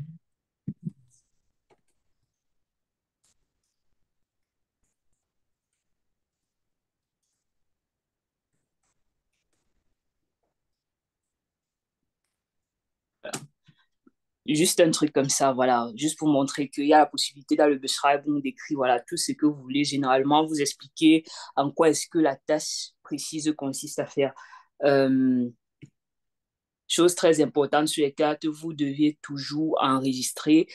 Euh, Dans le cas échéant, voilà, on a plusieurs membres. Vous pouvez ajouter des membres sur les cartes. C'est beaucoup pratique dans J'ai un cas où, voilà, il y a plusieurs personnes. Si je prenais dans un exemple, par exemple, dans le Pro Codex, on va avoir le workshop, par exemple, qui est en train d'avoir lieu maintenant, et je travaille dessus avec Idriss. Du coup, sur les MIP leaders, voilà, sur les membres de cette carte, du moins, qui sont assignés à cette carte, je peux ajouter, voilà, Espoir, par exemple. Euh, une chose qui est aussi très intéressante, vous le voyez là, ce sont des labels. Généralement, vous pouvez nommer vos labels comme, voilà, pas critique, par exemple.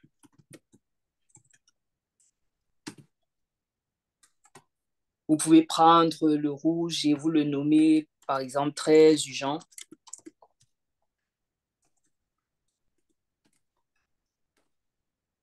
Il faut noter que les labels qui sont disponibles pour cette carte-ci, si vous nommez vos labels, les labels qui sont disponibles pour une carte sont disponibles pour toutes les cartes du tableau. Du coup, vous pouvez utiliser ces cartes-là pour toutes les cartes du tableau. Vous avez aussi la checklist. Vous pouvez ajouter une checklist. Ce qui est très intéressant avec les checklists, ça donne une certaine spécificité au travail. C'est-à-dire, par exemple, quand je vais dire réviser le chapitre 4, je peux dire permettez-moi de mélanger un peu l'anglais et l'allemand et le français parce que je me perds un peu dans mes mots. Je vais dire par exemple script Durchlesen par exemple. C'est la première chose que je dois faire quand je fais ma révision d'informatique. Ensuite, faire le résumé. Ensuite, je ne sais pas trop faire des exercices. Regarder la vidéo YouTube.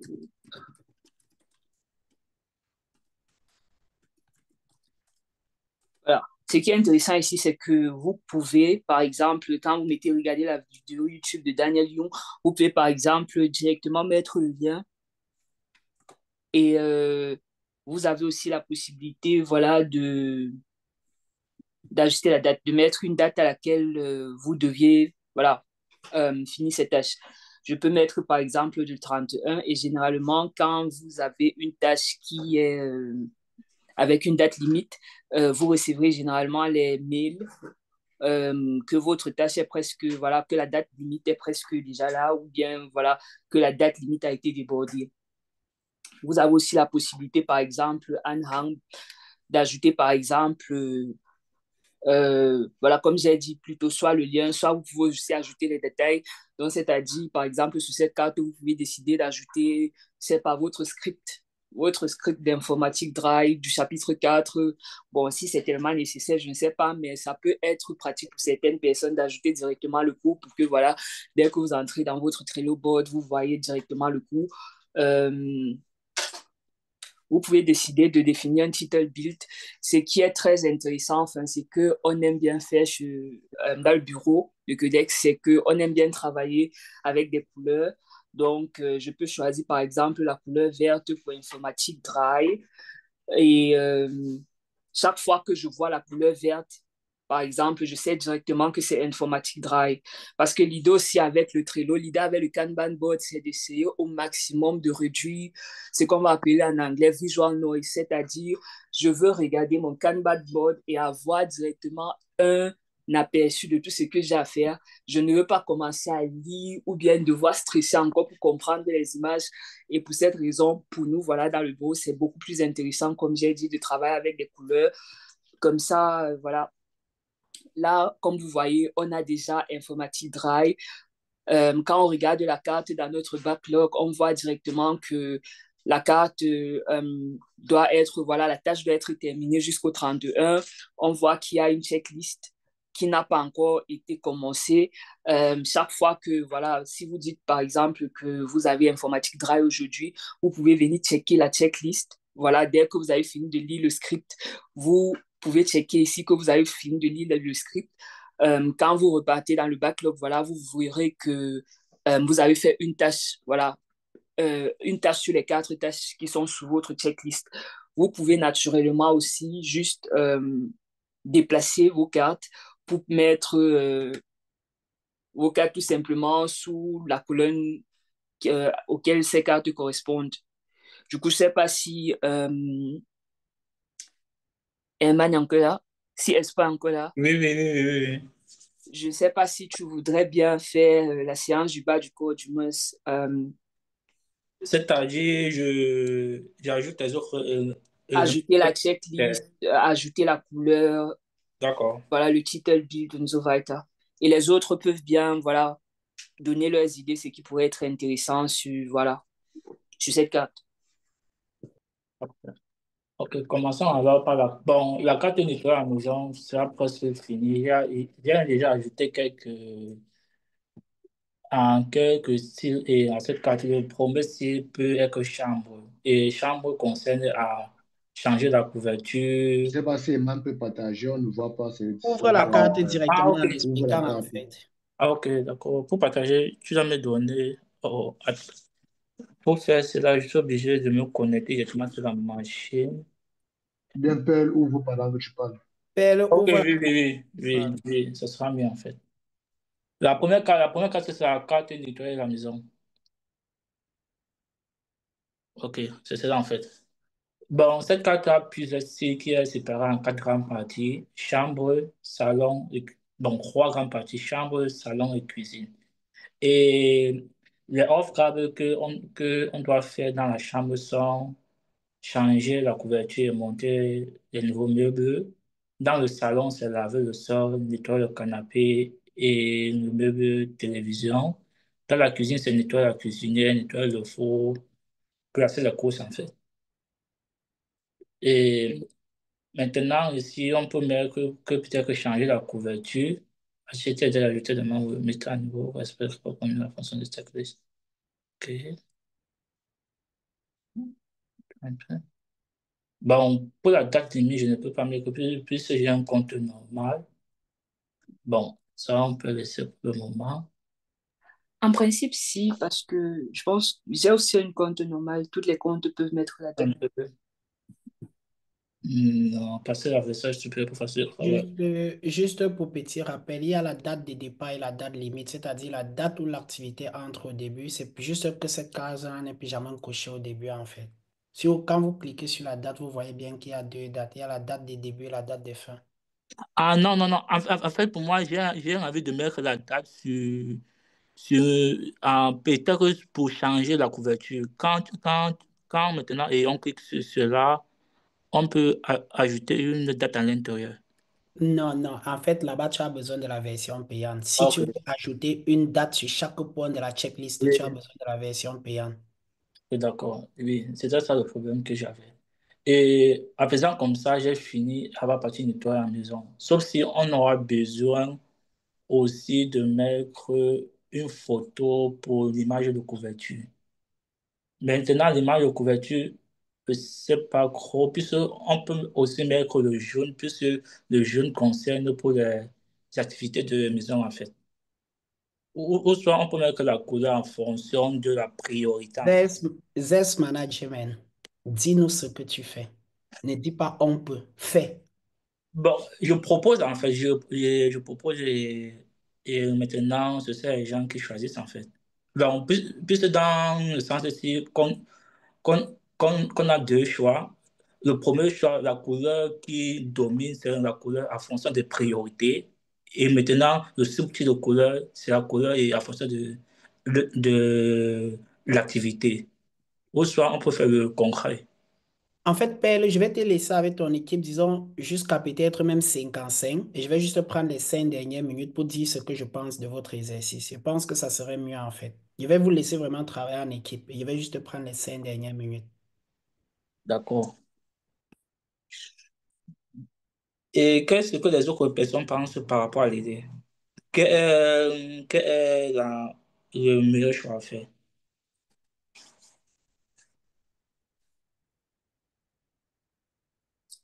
Est-ce que Alain nous écoute? Oui, oui, je vous écoute. Oui, Gonçalo. oui, je pense que Bon. c'est mieux de procéder ainsi, c'est-à-dire, vous faites des exercices, parce que bon, moi, particulièrement, je suis connecté sur le téléphone, malheureusement, Ah, ok.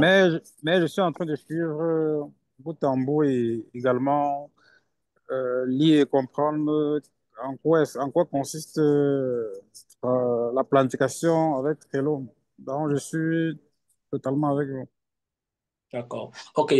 C'est-à-dire que pour le moment, bon, ce que j'ai fait, c'est que j'ai défini deux types de couleurs par rapport aux priorités.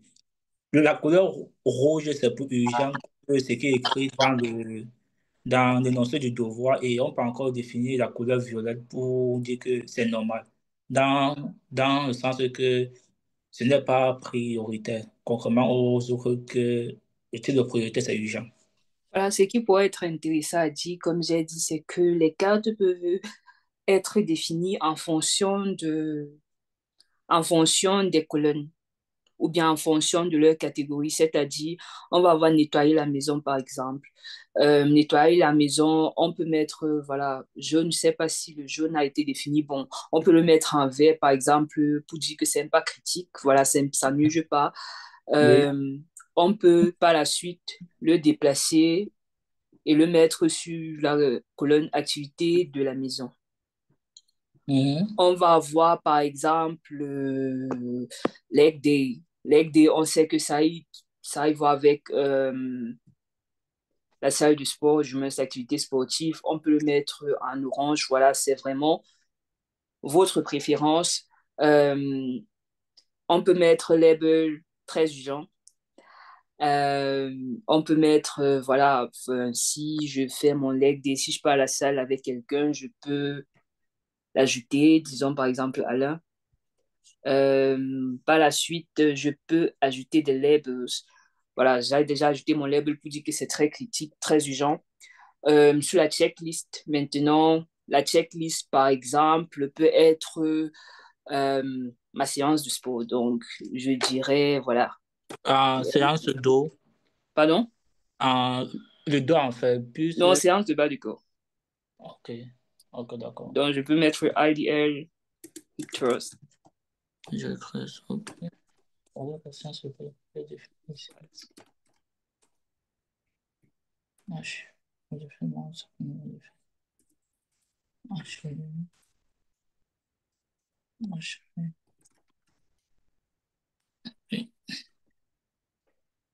Comme j'ai dit ça, ça pourrait être très pratique pour quelqu'un qui va à la salle. Voilà, on va tout simplement déplacer ça et venir le mettre sous la colonne activité. Euh, sur la colonne activité,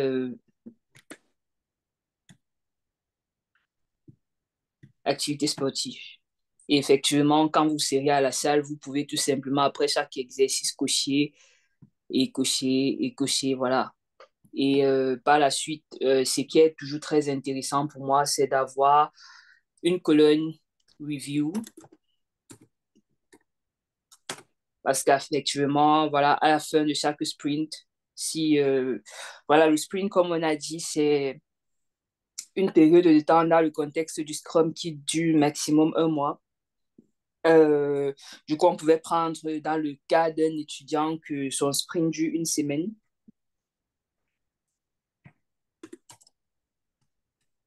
Mhm. Et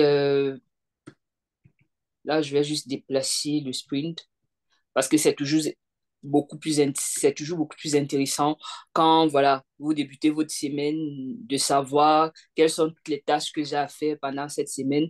Vous pouvez d'abord commencer par les mettre dans votre sprint. Et par la suite, vous pouvez maintenant travailler sur chaque carte, regarder quand est-ce que je dois faire quoi, euh, sur quelle catégorie est-ce que ça tombe, révision directement, c'est que les révisions tombent sous l'école, je peux, voilà, venir maintenant, je ne sais pas si Eman peut le faire, Ah, révision de programming en 1, par exemple, je peux oui, bon, travailler oui, sur oui, la oui. carte. Une autre chose qui est très intéressant avec les cartes, c'est qu'il y a la possibilité de copier les cartes. Pourquoi c'est intéressant? Parce que dans le cas échéant, par exemple, je peux dire, voilà, chaque fois que j'étudie informatique, chaque fois que j'étudie informatique, par exemple, j'ai toujours envie de regarder le second. Je dois pouvoir.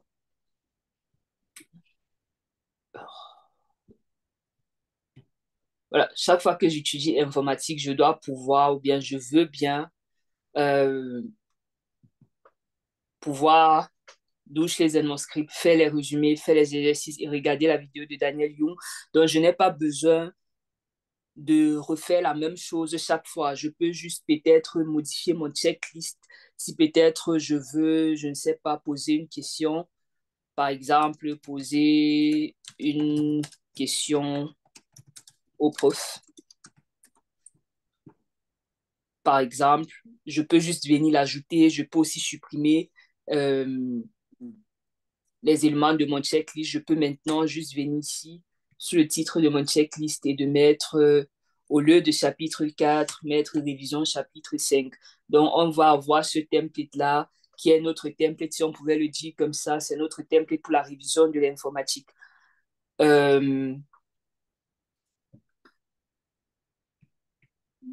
Je vais prendre par exemple pour mon job, voilà, vérifier le code. Si je prendrais par exemple vérifier le code pour tester, je peux ajouter le title, build. Comme j'ai dit, vous pouvez ajouter les. Il y a déjà des photos prédéfinies. Si vous êtes plutôt quelqu'un de très optique, vous pouvez décider aussi d'ajouter, voilà, des photos de votre ordinateur, par exemple, des photos qui sont plus explicites. Je ne sais pas, dans le cas de Scrum, peut-être mettre la rouge, je ne sais pas trop. Préférenza que comme j'ai dit, mais dans mon cas, je préfère bien utiliser les couleurs. Donc, je peux, dans le cas échéant, mettre le gris pour le travail. Euh,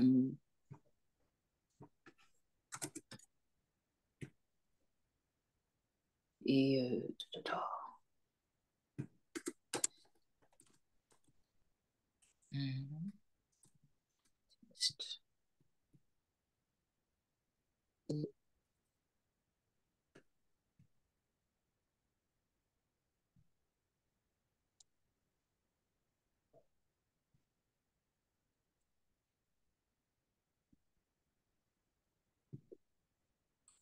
voilà.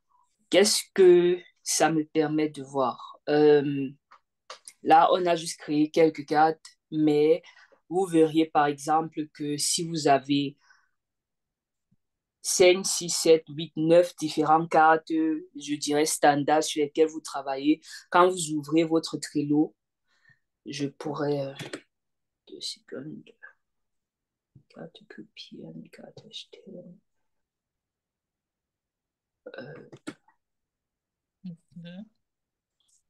Voilà. Quand vous ouvrez votre Trello board, généralement, quand vous avez tous vos colonnes et tous vos cartes bien organisées, dès que vous regardez, et c'est ça vraiment l'objectif du Trello, de rendre votre organisation aussi facile que possible. Dès que vous ouvrez votre Trello board, vous voyez directement les tâches qui parlent, ou bien les catégories qui sont en catégories, par exemple, sur lesquelles vous ne travaillez pas, ou bien vous n'avez pas assez travaillé au cours de la semaine, et vous pouvez directement voir là, par exemple, j'ai informatique drive qui se répète. Si je mettais, par exemple,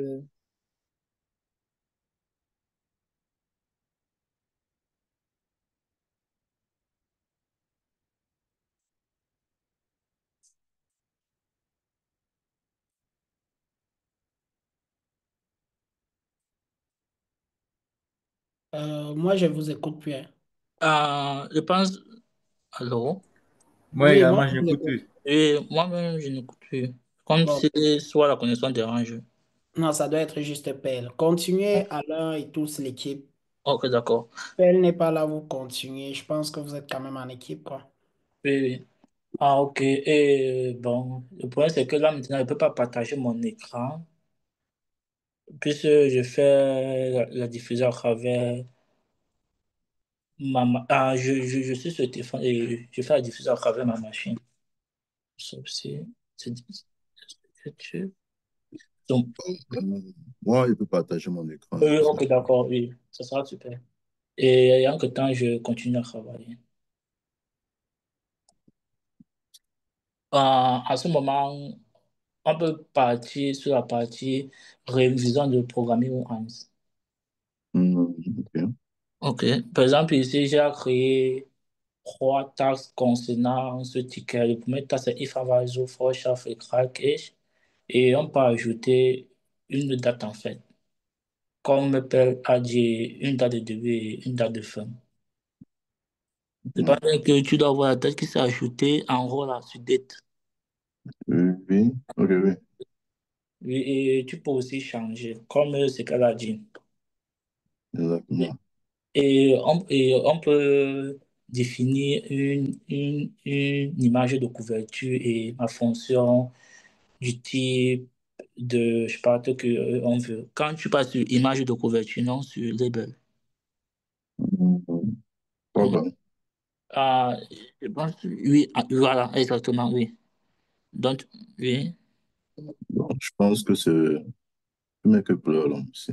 Bon, je ne peux pas même que ça concerne l'école. Et l'école, elle avait mis en vert, le Non, vert.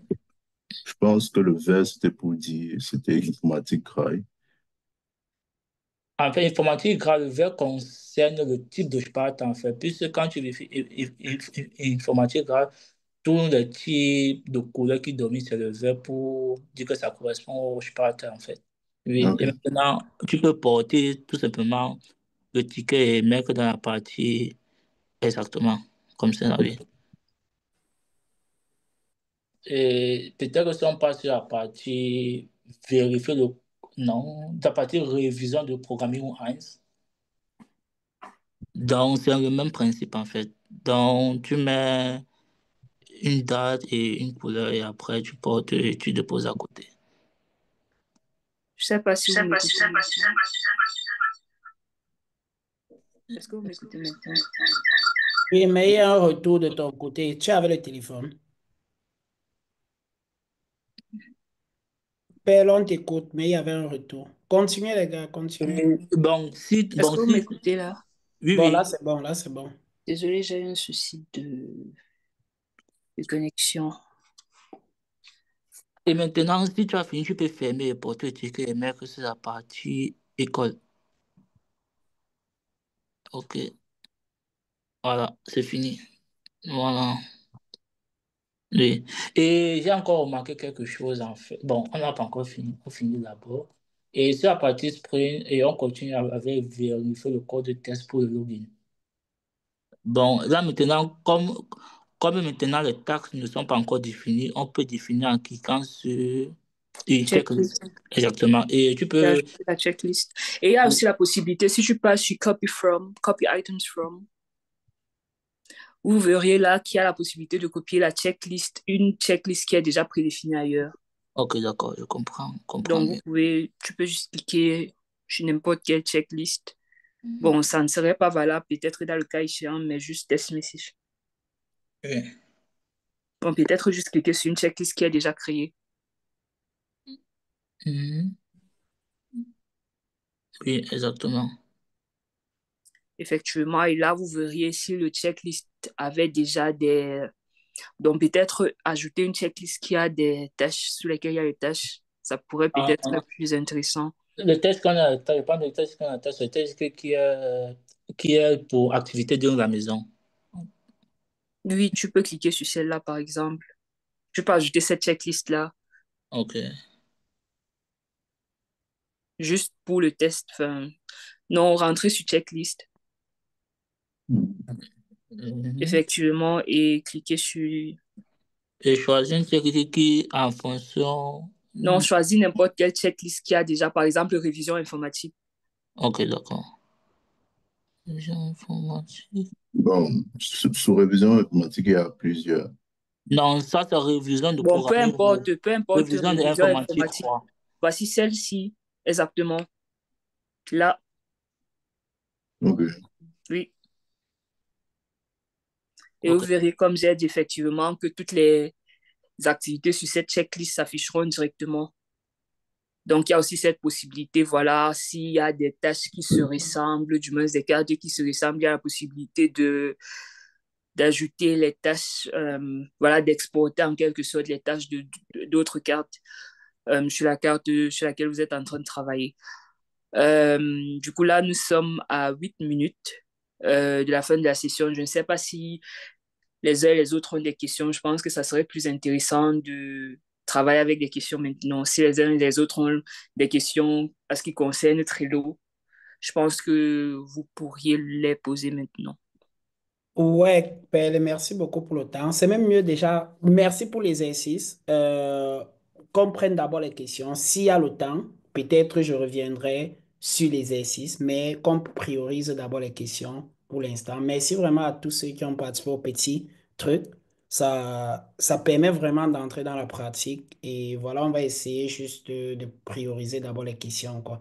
Pelle, tu peux aussi peut-être déjà m'envoyer le lien en IB dans le cas où on aura encore de temps, peut-être j'entrerai sur le tableau un peu expliquer les choses que j'aurais voulu, peut-être ma petite idée en fait, sur certains trucs. Mais sinon, dans l'ensemble, très bien fait. Vous avez pu travailler en équipe et c'était cool quoi. C'était cool de voir à quel point vous essayez entre vous de vous accorder, de trouver des solutions entre vous quoi.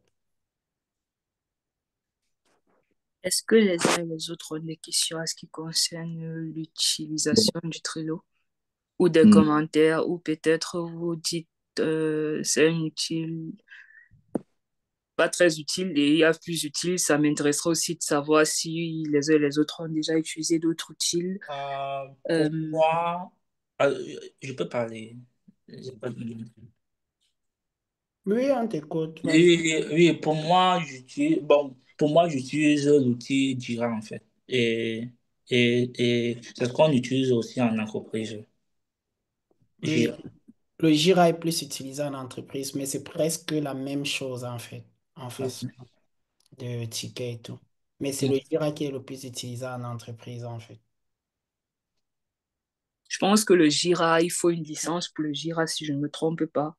L'exemple pour laquelle c'est moi j'utilisais, bon, corrigez-moi si j'ai tort, Ah, mais si Jira, je ne pense pas que, je sais pas si le Jira a une version. si, ça, une version gratuite, puisque pour un Ok. projet lié à software technique, à management, certaines personnes ont utilisé Jira. Donc, Jira a une version gratuite, en fait, mais c'est limité. D'accord. Euh, Moi, j'ai plutôt une petite question par rapport euh, au calendrier de Trello. Je ne sais pas si on peut parler de ça. On peut ouvrir.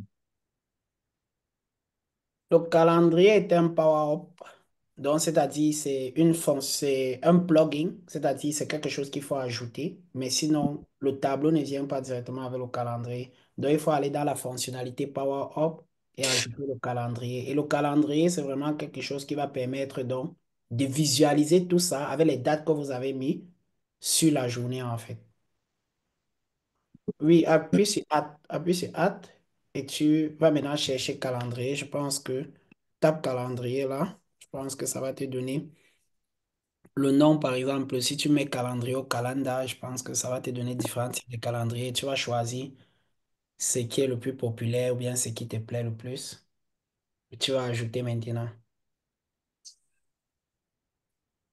Donc, c'est une fonctionnalité qui va permettre maintenant de visualiser tout ça sur... Qu'est-ce qui se passe là? Ah, ça demande les permissions.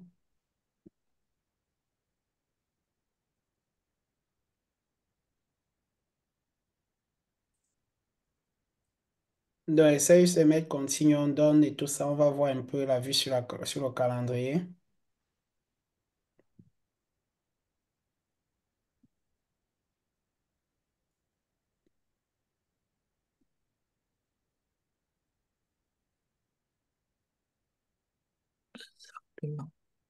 Donc, là, je pense que là, ça, c'est la vue calendrier. C'est-à-dire, ça, c'est revoir tous ces tickets-là par rapport au calendrier. Maintenant, par rapport aux matières, par rapport à la journée, tu vois directement que tu peux aussi bousculer les tickets et les mettre par jour pour que ça donne vraiment dans ton temps et tout le reste. Donc, je pense que pour la préparation des examens, la fonctionnalité calendrier est vraiment importante dans ce cas, en fait.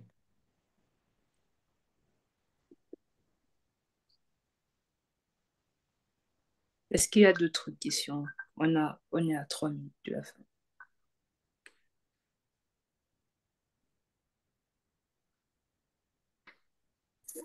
Bon, Est-ce moi, que quelqu'un dans le chat a une autre question? moi, personnellement, je n'ai pas de questions. Bon, je vais juste faire un petit commentaire sur l'importance de la chose. Auparavant, je n'avais pas connaissance de cet outil, mais je pense qu'avec cette présentation et des recherches personnelles un peu plus approfondies, ça m'aiderait vraiment à avoir une vision assez claire sur mes tâches et aussi pouvoir facilement suivre mes progrès au quotidien. Donc, merci pour la présentation et aussi merci vraiment pour l'idée de mettre en place et de faire connaissance et de nous faire connaître cet outil. Merci. Thank you. Te remercions pour ta présence. Il y a Sinon, deux- j'aimerais savoir si Trello est aussi disponible en version PC ou bien c'est juste. Mais c'est le plus. Ah, euh, il y a la possibilité, là j'utilise mon browser, c'est une question intéressante, je ne l'ai jamais regardé. Oui, Là, il y a le mon Trello, browser. il y a l'application PC, il y a l'application sur tous les téléphones, App Store comme Play Store, et il y a la possibilité d'utiliser à partir du browser en fait. Donc vraiment, c'est disponible sur toutes les possibilités. Ok, c'est super. Je vais même dire, je l'utilise plus de mon téléphone que quand je suis, parce que quand je suis dans le train, je manage mes trucs à partir de mon téléphone en fait. Donc, j'ai installé sur mon téléphone, j'ai installé ça sur mon PC et j'utilise aussi à partir du browser en fait. Mais je pense Nous que je sommes suis à plus 60 la version secondes de browser. la fin et un mot que j'ai appris pendant la présentation du quiz, c'était le time blocking et on doit respecter le temps, donc nous avons encore 60 secondes pour soit poser des questions, soit se dire, je sais pas, ce qu'on a apprécié ou bien ce qu'on aurait aimé euh, avoir, voilà, sur le workshop, ce qu'on n'a pas compris. Il y a aussi l'email du Codex qui est disponible, je pense, sur tous les flyers qui sortent. Du coup, vous avez aussi la possibilité d'écrire et de poser des questions, peut-être si vous avez encore besoin des explications sur une fonctionnalité qui n'a pas peut-être bien été présentée ici.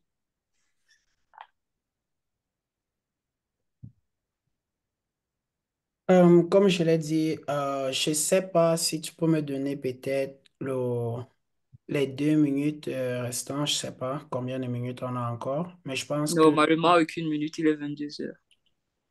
oui, en fait, je vais dire, juste dire peut-être à 22 heures, on peut arrêter par exemple l'enregistrement, c'est-à-dire le recording, et celui qui veut peut-être quitter peut quitter, mais je pense que je voulais un peu parler de cet exercice parce que je trouve l'exercice hyper intéressant. Moi, j'ai voulu juste vous dire en fait la façon dont le backlog a été fait, mais je trouve l'exercice vraiment important. Et je vais juste te dire, c'est important que chacun creuse par lui, comme je l'ai toujours dit à Codex. Je ne veux pas. Bon, je vais d'abord arrêter le recording. On peut arrêter le recording, non? Ah, Pelle, c'est toi qui es host en fait. On me dit, il n'y a que le host qui peut arrêter le recording. Donc, puisque on travaille avec quelque chose qu'on appelle le time boxing, donc, juste pour dire, c'était prévu jusqu'à 22 heures, et on ne va pas abuser d'une minute de quelqu'un, en fait. Donc, pour ceux qui étaient là et pour ceux qui vraiment ont d'autres activités, ils peuvent déjà partir, mais pour ceux qui veulent encore rester, pour d'autres 2, 3 trucs d'explication, ils peuvent toujours rester. Perle, est-ce que, je ne sais pas, tu dois pouvoir arrêter le recording en ce moment ou bien c'est pas possible de ton côté? Je n'arrive pas à arrêter le recording parce que c'est pas moi qui ai lancé. Donc, Rebalance un peu le recording, post chez moi, voir. ça va juste s'arrêter quand. Non, ben, je pense qu'il y a cette fonctionnalité-là que je suis en train de voir. Donc, on a stop recording. Je pense que ça a stoppé.